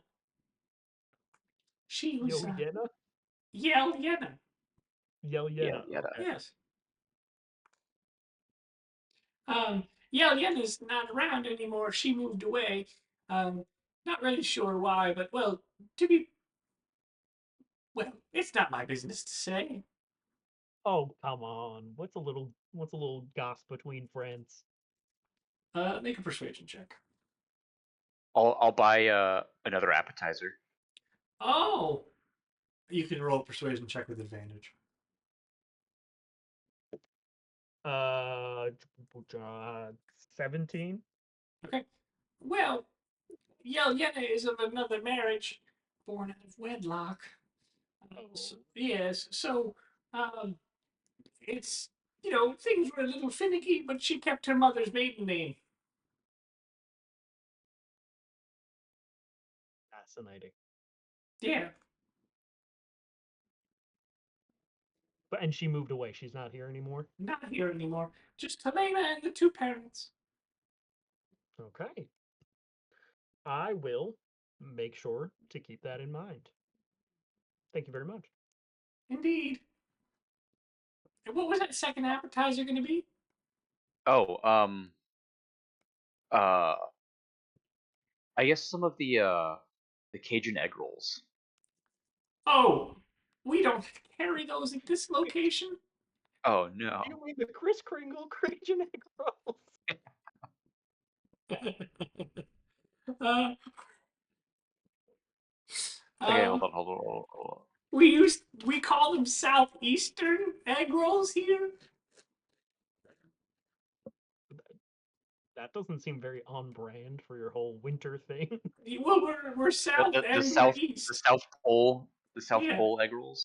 Yes, but they're southeastern egg rolls, not southwestern egg rolls. They carry those in the Hylasera location, Oh, okay. but they don't. They're thinking about closing that location down. Apparently, they don't get all the winter puns. To play to your market, I suppose. Yeah. Yeah, those Okay, sound well, great. yeah. Either I'll that bring those or by in just a minute. yeah, either that or the the boneless penguin wings. Oh, those are a specialty. I'll bring both. One of them's on me, I promise. And Oh, he'll step You away. are too kind. okay. So I guess Sleet Glen would be a decent. He's got the gun now, right? Yeah. Okay, yeah. So I guess Sleet Glen would be a good place to figure out where it is.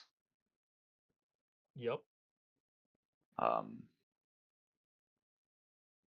So do you not like my they won a contest franchise plan? It's okay if you don't. I have another one. there are no bad ideas. That does seem Yes, a there little are. These convoluted. ideas are bad Eh, maybe not well thought out. usually. Okay. My other idea, again, not well thought out, something we have in common on occasion, is I pretend to be a wealthy, eligible bachelor, and I go there and I say, I would like to make the acquaintance of your daughter. And while I'm out on the town or whatever with her and her parents, you sneak in there and get that rock. That's a pretty good idea. Split the Maybe we party should like hit even up more. a What, Chris? haberdashery. Split up the party even more. I mean, it would just be a very temporary split, and I'm not very stealthy. The other option is we ha- pay a visit to the queen and see if she could help us get that stone. If she can help us break into somebody's house and I steal. mean, given that she's the queen, I think she can probably order them to hand it over. Do we have any like leverage over the Winter Queen? Yeah, we know where her kid is. Oh yeah, that's pretty big. Unless, and this is a big unless, she worked with Draken to put the Fabi in the orb. In which case, she might try to kill us. Mm. Especially because she was all like, there will be no child. I'm kind of feeling like if we can avoid the authorities for right now, that might be best. The fewer people know we're here, in and out. Yeah. Agreed. So why don't we buy the Chili's franchise, and then you Love it. can act like you uh, are a young entrepreneur bachelor, and you've heard that Helena Rhimebound likes your establishment, and you would like. And being a young entrepreneur who just bought this facility, I'm looking to put down roots in the city. Mhm. Okay, this is good. I've And heard she's very beautiful, and yeah, wanted to make her acquaintance. yeah, be a gentleman caller. And what am I if not a consummate gentleman? And so this is all good. And while I'm doing that, I steal the rock. you break in and get it. Maybe we should find out a little bit more about what it looks like. Any information, yeah. Yeah. We are sorely lacking in that. Maybe when our waiter comes back, if he can tell us if he's seen them with a, a Yeah, stone or a just say we heard they have this cool rock. yeah. And like, what's the deal with that? He's cool. I'm sure he'll tell us if he knows. He's very Did we get his name? I did not. Neither did I. After some time and enjoying what are quite delightful chicken crispers, chicken crispers, and some very good beverages, your waiter returns with a pair of new appetizers and your entrees and places them down at the table and kind of places his hands on his hips and goes, "Boy, you guys sure do eat a lot." Yeah, we've been on the road for a while. Sorry, Garcon, I didn't catch your name. Oh, well, you just said it, but you mispronounced it. It's Garrison. Apologies, Garcon. Sorry, I thought I told you when I walked in and I would have pronounced it correctly. um, w- would you like a chicken dipper? Oh, heavens, no, that's very kind of you to offer, but I am on the clock. You can't just have a quick bite. It's fine if I you get a can't. comped meal with it's a very pleasant franchise owner. I wouldn't want to upset them. Oh, sure. Um, we had just heard, we were talking about the rhyme bounds and all this stuff. Do you know what? I also heard from my friend that they have this cool a stone. Oh, the Do you know anything Rhimebound about that? Stone, sure. What is that besides a cool rock? That's pretty much what it is. It's their family heirloom. It was cleaved from the Sorokin Mountains long ago on one of Sorokin's expeditions up there. Neat. Don't all rocks kind of come from the mountains? This one's special. We don't really know why, but they've had it for generations. It's been in their family as long as Yvern's been a city. Oh, You ever seen it? No, we just know it's yeah. a Uh, thing. Like that's probably kept somewhere real safe. Well, sure, family heirlooms. It's on their Yeah. crest and everything. Oh wow. How did they sort of earn their like status in the city, or how did they make their money? Oh, well, the Rhimebounds are ancient warriors. Being Lunathil, they're a cut above the rest in terms of their strength and ability, and they draw their power from the moon. So they've been warriors in the court of Charlotte Hales since as long as the court of Charlotte Hales existed. Several winners of the Wild Hunt in that family. oh, well, wouldn't you know it? You're talking to a winner of the current Lord of the Wild Hunt right now. Oh, Keep it on the down low though, Gerson. pleasure to meet you. To be perfectly honest, we were all kind of pulling for Jabu. Oh, Shame about that, yeah. I Yeah. didn't. Yeah. I probably wouldn't go around declaring that. He was, even if he wasn't, he had his faults, but he was pretty well beloved around here, so the fact that you killed him probably isn't going to go over well.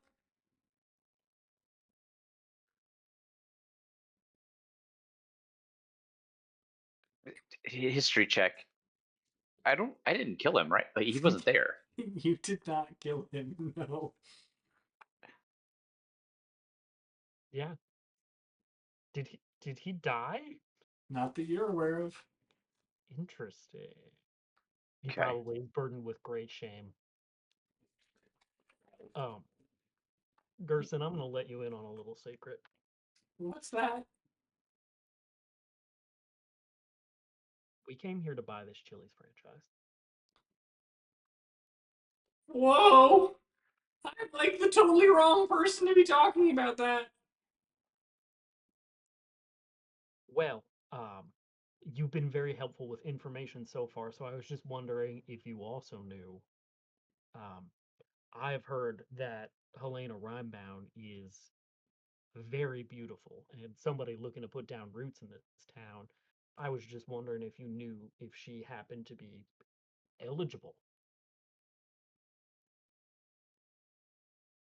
Maybe? I don't know. I've never seen her come here with anybody, so maybe. Um, Also, you said that this being a family-friendly establishment. I just wanted to check approximately how old is she? Uh, I don't know, like 300 or so. Okay, that's a non-problematic age. Just making sure this wasn't like a toddler.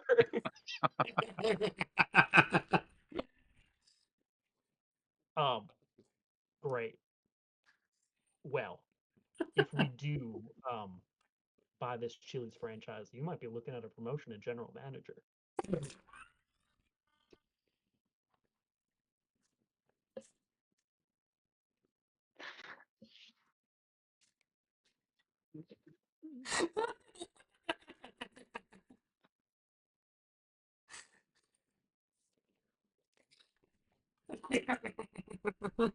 You did this to yourself.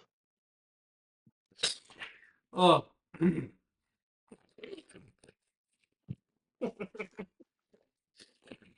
Oh my, that's great. Crazy, man. I wouldn't claim. Let me get you a refill on your drinks. And he will kind of quickly dart off. Okay, I think this might work. So I'm a little concerned about how much this might cost because we were poor for a while and now we're rich again. But I Yeah. think we're about to be poor again, buying a Chili's. No, this is an investment property. You did also steal from the Fritz Garage a fair amount of money. Oh, I thought it was Yes. first gold. What's that? It Oh is no, not. I just said it was obviously Pirates of the You said it Caribbean was gold, obviously cursed gold, but in but reality, maybe it was. it's not. If you make an Arcana check upon it, which I would assume you would have done in the time spent resting, it is not cursed gold. But it is a bit curious why nobody took it beforehand. Also, we haven't collected it in a while, but I assume there's profits from the Marigold estate to be collected. I mean, it is a co-op, a cooperatively owned farm. Yeah. You were just collecting like investment properties across the realms. Uh, you know what? No, Branwen and Randy are gonna love that we bought this Chili's And yeah, and it's just we and buy the Cena. Phillies and then it's just gonna make money. And Yeah, yeah, it's great. it's passive income. Um and if we can't buy it right away, then maybe we could get on some sort of like mortgage, we could get a loan. I'm sure there's a bank around here somewhere. So, you good with the whole sneaking in there thing? I mean, we'll Hearing find that out. they're like great warriors made me a little uneasy, but me too. We'll You're figure it out. like the greatest warrior. Oh, psh. You're you're Lord of the Wild Hunt, man. Oh yeah, maybe I shouldn't have said that, but It's okay. Gerson's cool. yeah. Uh, Gerson will reapproach. kind of panting, holding 2 refills of your drinks, accompanied by a large barrel-chested winter eladrin wearing a bolo tie and a white Chili's branded button down, and he kind of like lumbers behind Gerson. He says, "So I hear you wish to buy my establishment. Well, tell me, you must let me know what makes you think that you are capable of running Chili's franchise." Well, And he'll put perhaps out a hand first. Goes, "Alexander Ivanovich." I will let Dunk shake his hand first, and then I'll do the same, and I will Dunk. introduce myself as Will Miller. I expect good price, but first you must. I expect good owners. Well, you asked us what makes us think we're qualified to run this Chili's, and while we are successful entrepreneurs in our own right, perhaps we do not have to run. Perhaps we can allow you to continue managing the restaurant if you would like to, and we just, own the place. What's your take home these days? I take home 10% of revenue. Of profits or revenue? Revenue. Okay. It is fair sum, but I mortgaged my house to buy this franchise. If you tell me that I could continue to make a fair sum, obviously I would not expect 10% as non-owner, but I could expect a fair sum of salary and make some money on initial purchase. This could be amenable. I think that sounds reasonable. What do you think, Dunk? What does 15% sound like? 15% of revenue. Whoa, whoa, whoa. Let's not get ahead of ourselves. I still need to talk to I have this group of friends who know things about business. The Sharks. There's Dr. Fantastic and Barbira Corcoran. I've never heard of these people. But Yeah, they're you should not trust business decisions to others. You have to know in your heart and in your gut, in your belly, that yes, this well is good decision. they give me advice and then I let my gut decide after hearing their arguments. I'm not Alexander Ivanovich is not hearing that you make decisions on your own. He is hearing a pawn. And Alexander Ivanovich will not be a pawn for another pawn. Look, you run a really tight ship here, obviously. You Gearson has make been great food. wonderful, by the way. Yeah. Honestly, like, is there an employee like service survey we can fill out? Because he is killing it. Well, this is very good. And he claps his hand on what is ultimately like the guy's head because he's so much shorter than him. Gerson is my favorite and best employee. He is also only employee. This is how Alexander Ivanovich saves money. Gerson is cooking food, making drinks, running tables, and taking orders. Wow. You are really doing a lot here, Gearson. He's very tired, but I love it.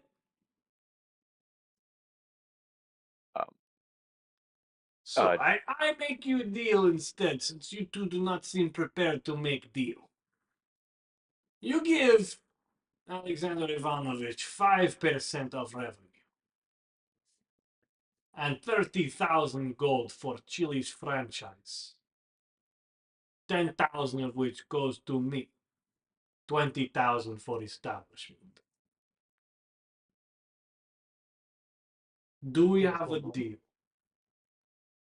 Let me I confer. will whisper with Dunk. Do we have 30,000 gold? Um. So, I don't. How much did y'all get from? I do not remember. I don't know either. Chris, do we have 30,000 gold? You mean what do you have from the descent? Yeah, from the scent and like on And the looting the Fitzgerald. And on the Fritz Gold, I just kind of like shoved armfuls into the bag. Duck like. Yes, on the Fritz Garage, you grabbed 3 crates of 6,000 gold each, and you received 15,000 gold in gems and gold from the descent. That sounds like we have That sounds like 30. 33,000 gold. Then why don't we throw in that extra 3,000 as like a year's salary for another employee, because guys Let's have a ask tough time. what the salary is, and then we'll see if we can dangle that. Yeah. How much are you paying Gerson these days? Gerson, what's your yearly take home? Make 500 gold a year. All right. I think my business associate here has an appropriate offer. So we are offered to pay you 33,000 gold. 3,000 of that gold is going to go towards the yearly salary of 2 more workers, and that will give Kirsten an opportunity to spread the load a little bit, and We'd like to hopefully, promote Gerson to upper management. yeah, Gerson starts hyperventilating.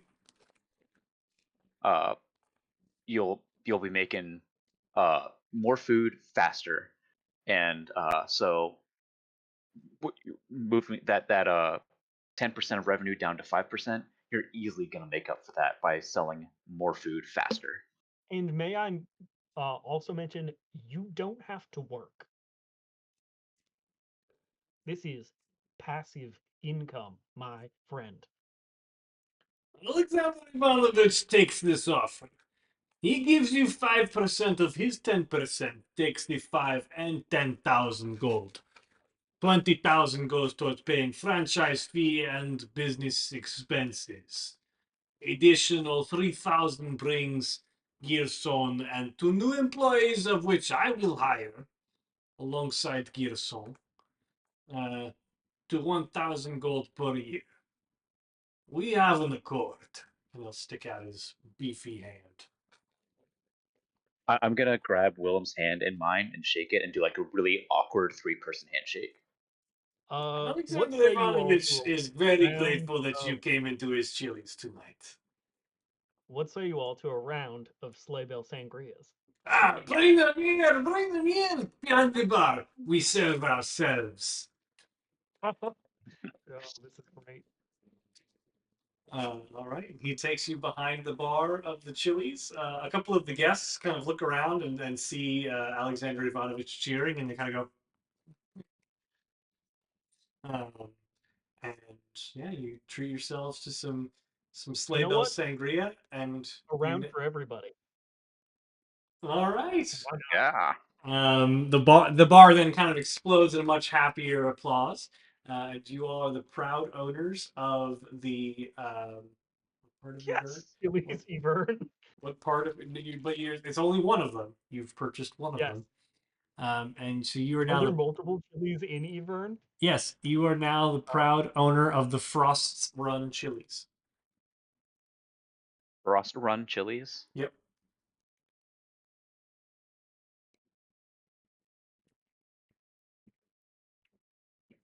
Fantastic.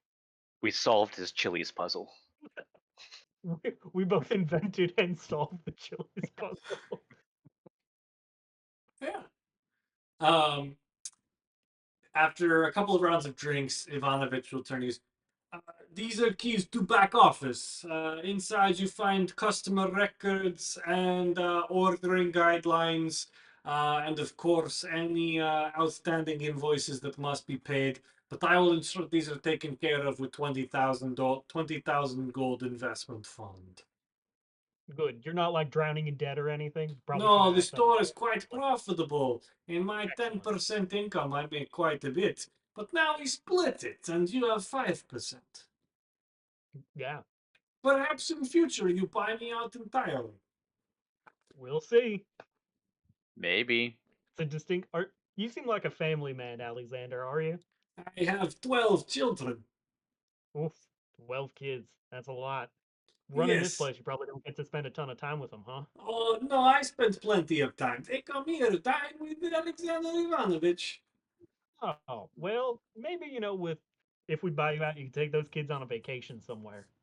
This Whole is family. true. I've always wanted to go to mainland, see the wild.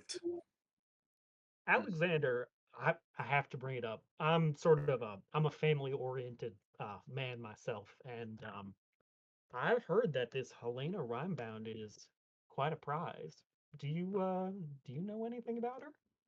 That might get me into Alexander good Alexander graces. Ivanovich does not like to speak on the qualities of other women. He has fine women at home. But I Fair. understand that she is fine woman. What do you know anything about like her family? What she might like? I'm trying to make a good impression. The Rhimebounds are skilled warriors. They respect warriors of the same ilk. Based on Sure. your armor, you seem like fine warrior. Oh, he swung a sword or two. Swung Hey, a. hey, so you present yourself as fine warrior. Perhaps Helena Rhimebound will be interested in you. Yeah. But you This must sounds. know, Oh, parents are stingy folks. They do not come to Alexander excuse me. They do not come to Will Miller and Dunk's Chili's. well, They and find themselves Alexander. a bit above of Chili's, but they Sure. are still, as I understand, very good people. They are friends of Queen. Your queen, by the way, we haven't had the pleasure, but she sounds lovely. She runs a tight ship. Oh yes, the Queen is lovely. We love the Queen. We Insight. love the queen. Yes, go ahead, make an insight check. Mm, where's insight? 17. He definitely seems on edge as he answers the question, especially in the way that you framed it. Yeah, I just look at him sort of knowingly, and I'm like, very tight ship. And I sort It's of a widen very my eyes. tight ship. It's a very tight ship. It's the tightest.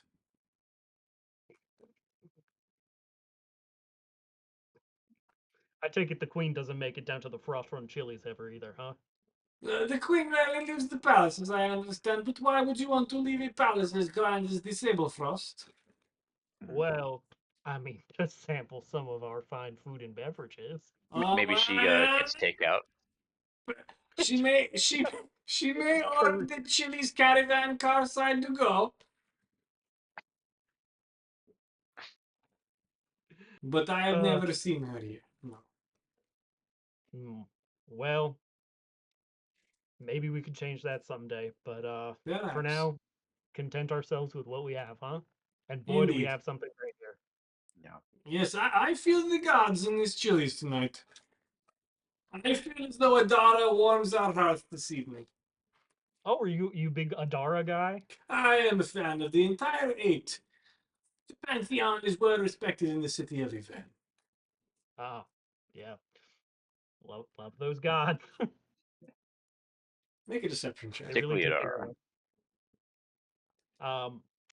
Alexander, we were also wondering while we are in town, what might be a good place to stay.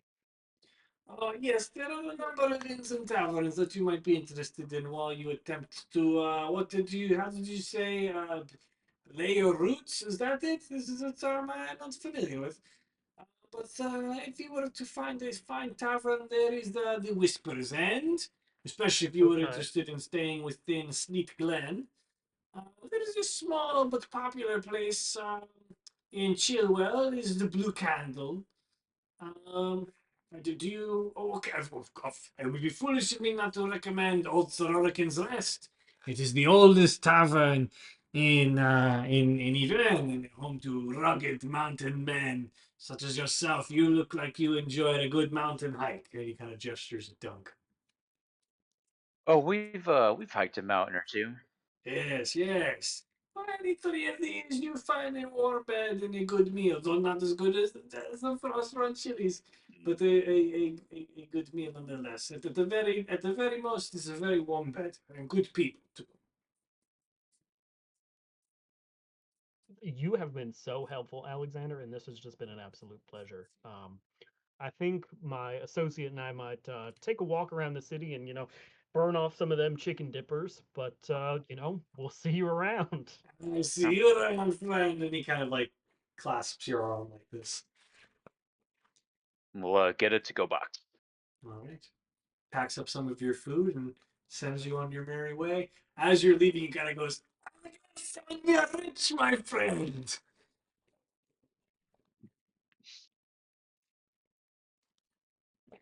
Doug, are we broke? Not entirely. We still have some money. Okay. Still have a decent bit of money. Okay, we're gonna need some money, I think. Yeah. Because we probably want to stay in Sleek Glen so that you can impress your lady friend. Yeah. Oh, also, like, maybe when we find them, we can like stage a thing and like you beat me up or something because so that you can impress them with like your swordsmanship. Sure, but like what's gonna happen when they find out we own a Chili's together? Oh yeah. Okay. Maybe you or we hire some street ruffians or something, and they can like pretend to like accost, and then I can be like, "Oh no, I'm very gallant and will save you now." Or you know what? She also might be a badass warrior lady. Maybe she don't need saving. Yeah. What if you challenge them to a duel? Okay. I go and I'm like, listen, heard your daughter's great, want to meet her, see if she's interested. And then once that foot is in the door, I could be like, heard you're a family of very proud warriors. I'm a warrior myself. Please, if you would do me the honor of a non-lethal duel, I can prove my prowess to you. And while And everybody's watching you duel, and I can get well, the lay of we'll the land. duel, and then we'll go out on the town afterwards to celebrate. Yeah. And then you get in there, sneaky sneak, get that right. Get that rock.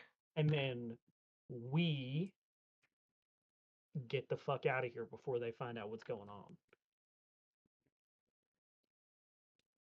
Yes. On our griffin that will be there. And you have a hither thither staff. I do have that if it comes to it. Yeah. I guess we can get back to the griffin that way. At least we could get out of the immediate vicinity. But Yeah. yeah. I think we should talk about it some more because I don't know if like immediately afterwards we'll like split or whatever, but I think this is not a terrible plan. I think we've actually this is of the plans that our little group has had, this is like a real plan. I'm just gonna pat myself on the back and give you a little pat too, bud. Yeah. All right. So on to the Whisper's End. Yeah. All right. You all exit the frost run chilies and start walking up the kind of main thoroughfare, um, which leads is a winding path up the kind of stepped cliff faces that lead higher up into the upper echelon of the cities. One might consider it the equivalent of the Cloud District. Um, and as you make your way up the path, the houses in like very tight knit row homes start to kind of thin out into a more open air neighborhood where the manors and houses start to feel more like kind of miniature versions of the palace, and there is a bit more of like the splendor and less cookie cutter structures that you've become accustomed to as you've walked up the main road. You're now like firmly above the crevasse, now running kind of parallel or perpendicular rather to a river that flows over a waterfall into the crevasse, and ice chunks start to float down the river and cascade over the edge. And this river kind of cuts straight through this main, like, open air park of sorts, but it is fully cobblestone, though there is two patches of coniferous trees that flank a very like steep incline staircase up to the Sable Frost Palace. So there are a handful of corners that you can go down, and it does not take long for you to spot the Whisper's End, which is an open door, or rather, a tavern that sits right on the almost, I call it a market square for lack of a better definition. Though there are no market, like there's no stalls or anything of this. It's just a large square. Uh, and you can see there is a small wrought iron sign that dangles above the tavern's stacked entrance. And there has like kind of an emulation of the towers that have become a bit familiar among the architecture of the city. Entering in, it is quite warm and quiet inside, and it's two-tiered. So there's a central hearth upon left and right of which there are staircases that lead up to a second story that overlooks. So it's a what do they call that? A loft. It's a Courtyard? loft. Oh, It's a loft that overlooks the ground floor. And there are bars that flank on the left and right nearest the stairs so that patrons can easily come down and treat themselves to a drink before heading up to the upper loft or sitting in the conversation pit of the hearth. It is very quiet and sleepy inside. Most people seem to be quite content, kind of whispering amongst themselves and talking to one another. It's quite dim. uh, there isn't any known like decor. It all seems very plain and quiet. But even if there were, you really wouldn't be able to see it as the darkness kind of overtakes the tavern. It is meant to be a quiet, dark, contemplative space. But in the dim light, you can see a staircase that rises up from the loft that kind of crisscrosses back up to where you imagine the rooms are.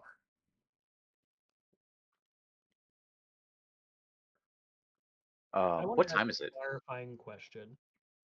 I'll answer Are Dunk we, first. It is fairly late in the afternoon, approaching evening. Actually, you spent a while in that Chili's. It's evening time.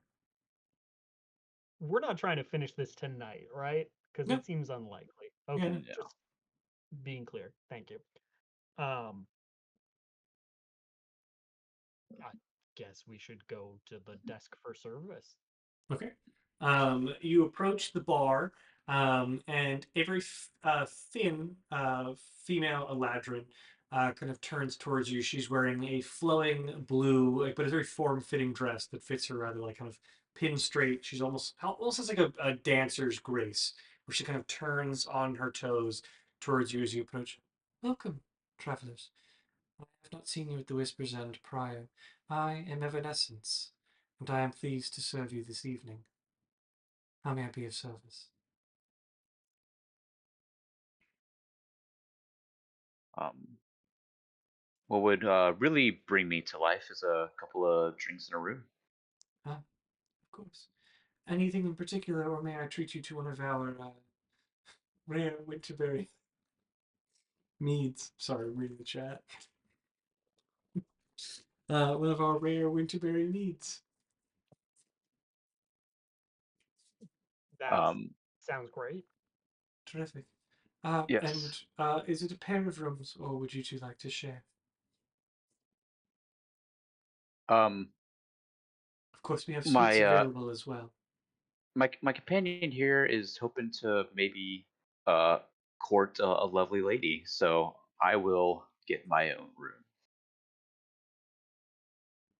Evanescence kind of turns towards you, Willem. I see. Very well.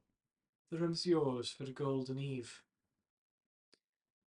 The drinks will be with you momentarily. And she turns towards a barrel and starts to kind of pour a flagon from it. This is a lovely establishment. She places them in front of you.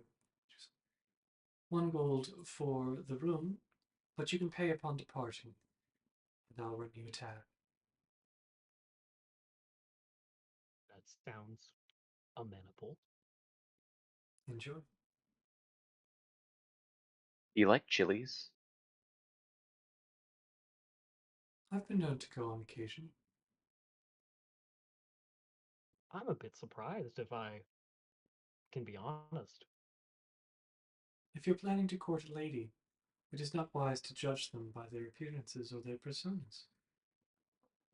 Well, Food it's for just thought.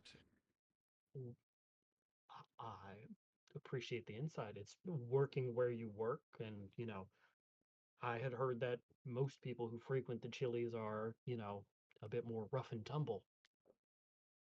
I wouldn't So I was just suggest this. a bit surprised that a lady of your elegance and stature would dine there. I may work at the Whisper's End and work in the Sleek Glen, but I am not keen enough to live here. Understandable. We all have to make a Well, living. we did just stop by the Chili's, and the Emperor Penguin wings are really to die for. I indulge. The I will also kind of plug um the Snowgarita, S- S- Snowmanarita, well, Snowgarita. You won't find cocktails like that here. No, but this sorry, what berry was it again? Winterberry. Winterberry. This winterberry mead is very fine. Indeed. I'm sorry, Okay. is there anything else I can get for you, or I have other guests to attend to? Oh, by all means, we appreciate the service. She will slip a small brass key to you, Dunk, for your room. 4F. And I'll hand her a couple of gold. 2 gold? What's an appropriate tip? I don't know. Thank you kindly. This is much 2 gold agreeable. is appropriate. And she will pocket it and kind of pick up a tray of drinks that have been produced by another bartender and start to amble about the tavern floor.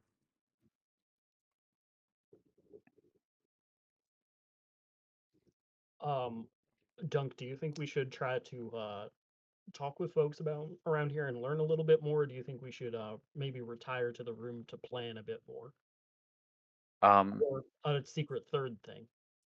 well, I think we have a pretty good plan. Um, I don't know. Maybe we could put it out there that we're two new owners of Chili's looking for and one of us is looking for an eligible bachelorette.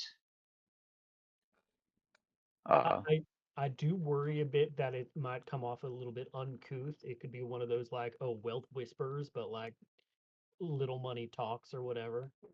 Um, so I don't know if we want to play this a little more subtle or if we really just want to go for it.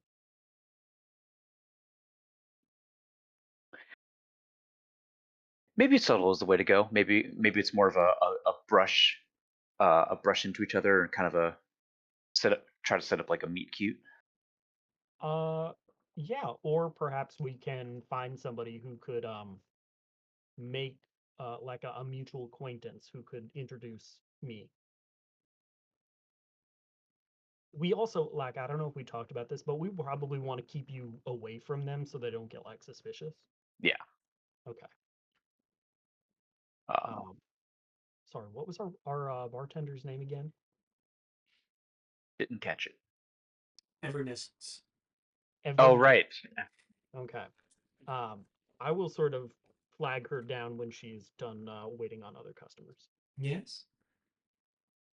Um, I was wondering if you happen to know of anybody here in this establishment tonight who could help me make the acquaintance of Helena Rhimebound. Well, for what part? Is this the lady you're trying to court? I'm interested. I have heard that she is quite beautiful, and her family, their renown speaks for itself. As somebody who's looking to put down roots here, to even meet such a lady, much less have her hand, would be really quite something. And I'm supposing that you have some means to impress Eldrin. Well, I am a warrior of some renown and have a decently large coin purse. Also, the new owner of a fine Chili's franchise. We did just buy the chilies together, yes. She kind of giggles a little bit. Elena does love that Chili's. Elena Gladstone would be a good start. When she Did you say gestures, Alina Gladstone? Elena Gladstone, Okay. and she kind of points up to a figure who's leaning over the loft, sipping from a martini glass. Um, and she appears to be a very, like, while you've seen a handful of winter eladrin, she is much taller, thinner, but built. And she appears to have a much more like faint blue skin in comparison to the darker blue that you've become familiar with Walder, Evanescence. Um, and she resembles Jabu very closely, if Jabu were a woman. Um, and Jabu's last name wasn't Gladstone, was it? make a history check. Nat 20. Oh, No, 18. Jabu's last name was not Gladstone, but you do remember that Jabu was a Lunathil. A Lunathil? Yes, Is that a different race than Winter Eladrin? it is, and it is what you were Okay. also just told is the race of the Rhimebounds. Oh. They're sorry, that's Lunathils? Yes. Blank Winter Eladrin, but not. The Lunathils are taller, leaner, but like muscular, and they're almost been like bred for fighting. And they are cut above in terms of physical strength and ability, but they also have distinct ties to the moon, where they draw additional power and strength at night, and especially during a full moon. Oh shit. I just remember that I used to have a moon touch sword and don't anymore. Aw.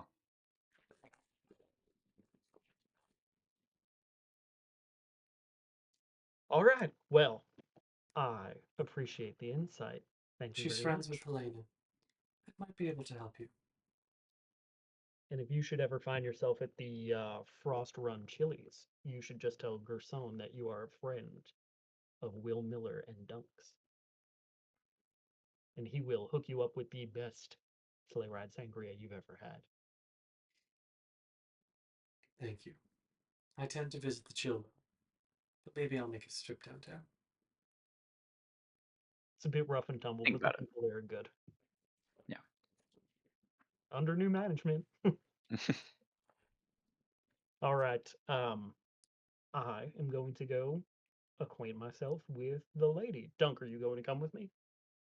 um, I might let you take this one on your own, and I'll check out our rooms. Sounds Maybe good. find a particularly cold spot to put our Chili's leftovers. Can't have those going off. Yeah. All right. You approach Alina Glasstone, um, and she's kind of like nursing him up from a martini glass, leaning over the loft, looking. She seems to be scanning the crowd, and kind of twisting the glass in her hands. Not unlike she's gonna like just kind of spinning it side to side. There's very little liquid left in it, and she's kind of rocking it back and forth to the point where she does not really notice you come up to her. Miss Gladstone, I presume. She looks you up and down, like kind of cocks her head to the side. Who's asking, dear? Oh, Will Miller. Pleasure to make your acquaintance. Charmed, I'm sure. She kind of puts her hand out. I will reciprocate it and sort of earnestly but gently shake her hand. And tell me, how have you become to know Elina Glasstone? Oh, truth be told, it's a bit of a long story. I am new in town. I'm a businessman and warrior of some repute, and I was looking to make the acquaintance, truthfully, I have of not Helena truly Ram. known too many warriors of your stature. But go on.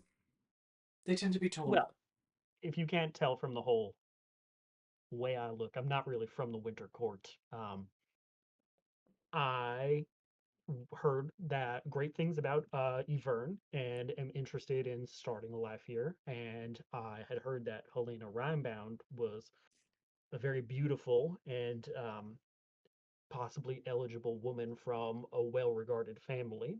And I had asked around who might be able to assist me in making her acquaintance. And your name came up.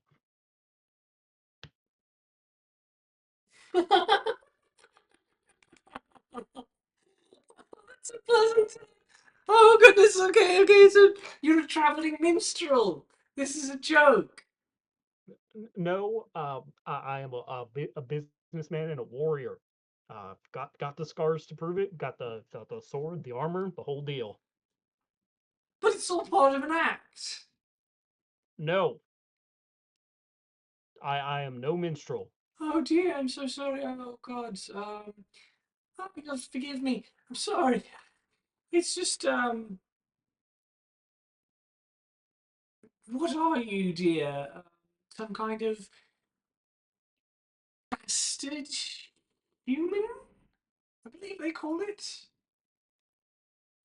Something like that. Right, right, right. Um, I'm afraid that if you might be a great human warrior, there tends to be about, say, I don't know, 100 rungs between you and the lowest Lunafil. I'm terribly sorry, dear, if you've come all this way to try and marry into the Rhimebound family. Oh God, that's really quite. Did one of your, what do they call them? Oh God, Morgana spoke of them all the time. The But schools? Are they schools? Are you like the best fighter in your school? No, didn't really go to school, truth be told. Oh my God, I'm dear, a I'm very sorry, but I've really wasted your time. And quite frankly, I feel dirty talking to you. Oh, I'm just gonna kind of start to pull her arms to her side. Oh dear. Who told you to talk to me? I heard around. I don't want to get anybody in trouble. Oh no, This no, is nobody will be in trouble, dear. It's just I want to make sure that I never speak to them again. oh ooh uh I, I'm a bit insulted by that. Good, I was trying to insult you. Oh The well, fact that you believe even me. think that you're worthy of talking to me is an insult to my entire family, and by extension, the Rhimebounds. That you think that you're even worthy of the air they breathe. A human, and a disfigured one at that.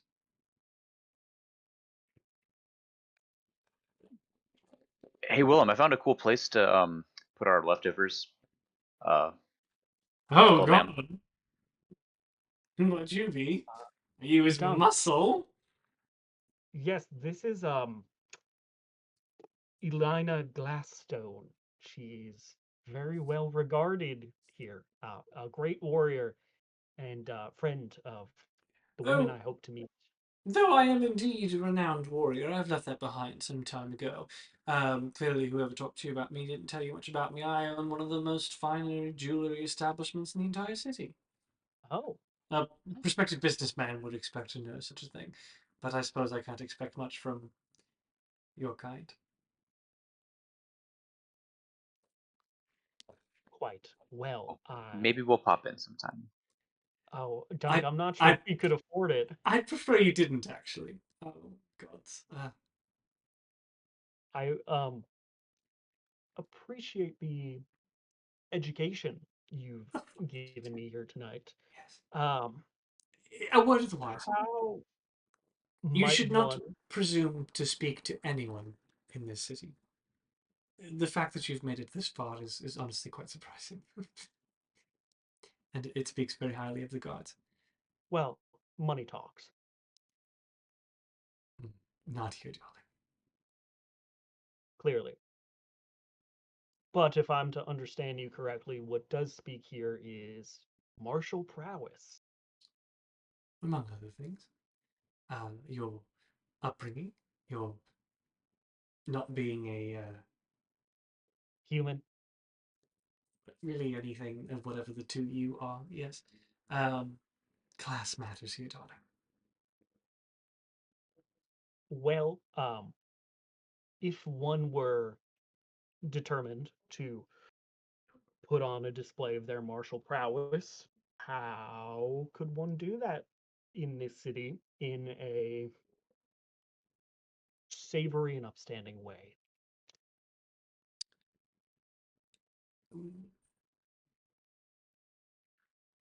I would say that you should join the Wild Hunt, but I believe that it's not to be conducted for another year or so.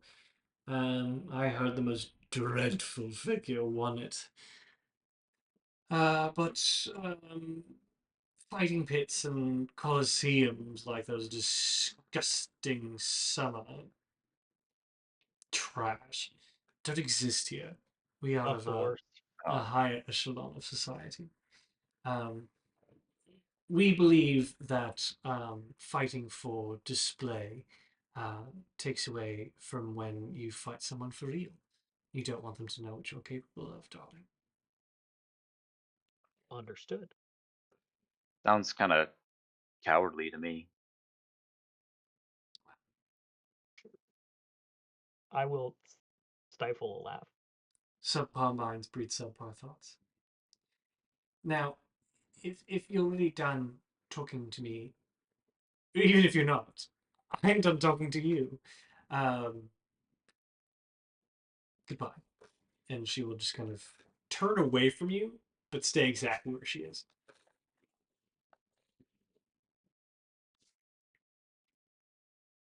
Dunk, let's head to the room for a second. Yeah.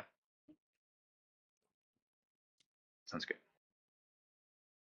Once we're in there, I will shut the door and I'll just look at him and I'll just put my hands on your shoulders and start shaking you back and forth a little bit and be like, I really dislike that woman. Yeah. So I think even if we weren't gonna give this Rhimebound Stone um to fucking why I keep wanting to say Zoltan. Draken? Draken, thank you. Draken Yeah. Voss, then we should just take it because these people are assholes. Well, she's an asshole. I mean, she is allegedly friends with Helena, but Helena goes to Chili's. Like, that seems much more grounded in reality, and she spoke with Gerson and Alexander, so I think she might sort of be a bit more not a Down to complete earth. fucking bitch. Yeah. See, Um part of me does want to challenge her to a fight, a real fight, and I understand that's one of my more violent impulses and one of the ways that I tend to solve problems. Um, but if she is friends with Helena, that would probably leave a poor impression.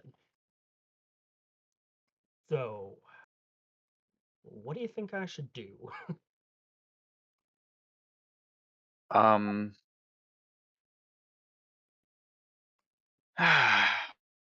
I think we just leave that bitch alone.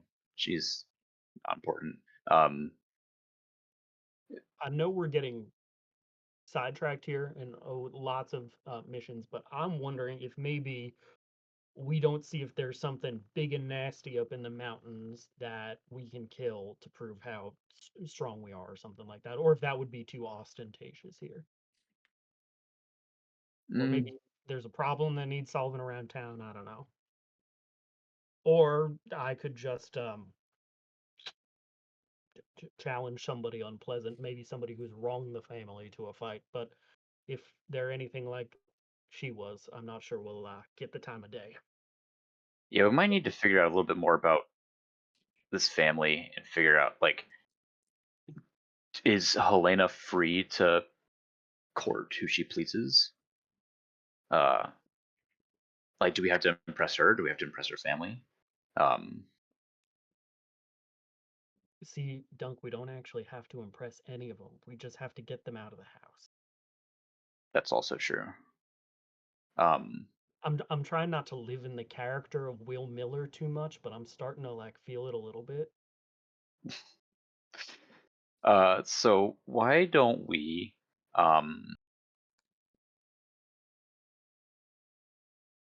find her in the morning? Helena. Helena, yes. And then I say we, but I think the less she sees or even knows of me, the better. If I'm going to be sneaking into her house, maybe I can kind of mill about her house and see if I can get a little bit of a lay of the land while you track down Helena and find a cutesy little way to strike up a conversation. Yeah, I think that is a great plan, and I hope she's not actually friends with that creature outside. Indeed. Dunk, I don't know if I've said it lately, but like, you're my best friend, dude. This is awesome. Aw.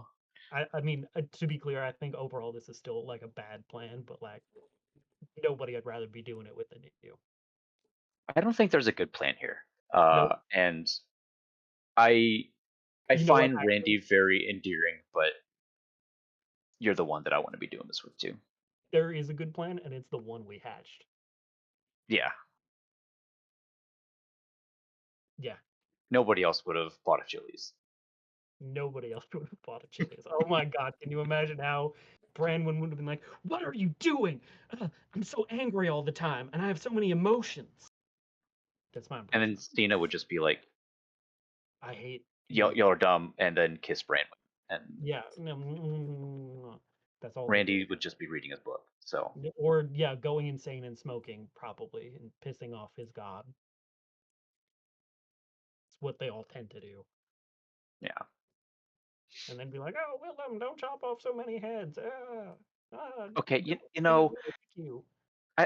I'm glad you brought that up because Okay. while maybe it seemed like initially for the wrong reasons, that guy had to die eventually. Like, because he was such a Seraphel fanatic. Yes. And he was taunting Cena, and Randy already read his mind. And to be clear, I did think Randy could bring him back, but I didn't know the head has to stay attached for that to happen. Noted. Um, Thank you. It was an impulsive decision and not my proudest moment, but do I regret it? No. It's gonna happen eventually. Had to happen eventually. Again, you're my best friend. I'll give him a hug. Ah, Well, I guess now would be a good time to go sleep, and we will attempt to be sneaky and conniving in the morning. and connive we shall. All right. What a day it's been. So that will give us a good place to end our session here. And this is also a wonderful time to share that while Willem and Dunk will be back next Wednesday, the Nat 20 Hot Magic does not end here. In fact, you will find us here again on Friday at our same time and place with other members of our party that are splitting off in different directions, and find us back here on Sunday 2 p.m. Eastern, 1 p.m. Central, for other members of our party that are splitting off in different directions before being back here on Wednesday with these two wonderful folks right here as they continue their journey as owners of a Chili's franchise and in their attempts to steal the Rhimebound Stone. As always, you can find us on YouTube at youtube.com/at Nat20Hot, which is also our tag on Instagram and TikTok, where you can find some of that information as well. You can also visit our website, www.nat20hot.com, for all of the episodes that you've missed up until this point. That's everything. You can always scroll back up in the chat to find our Extra Life team page, where you can donate to a wonderful charity that supports America's children's hospitals and supporting children with critical and life-saving care. And until next time, so long, Zomboys. Bye, Zomboy. Bye, Zomboy.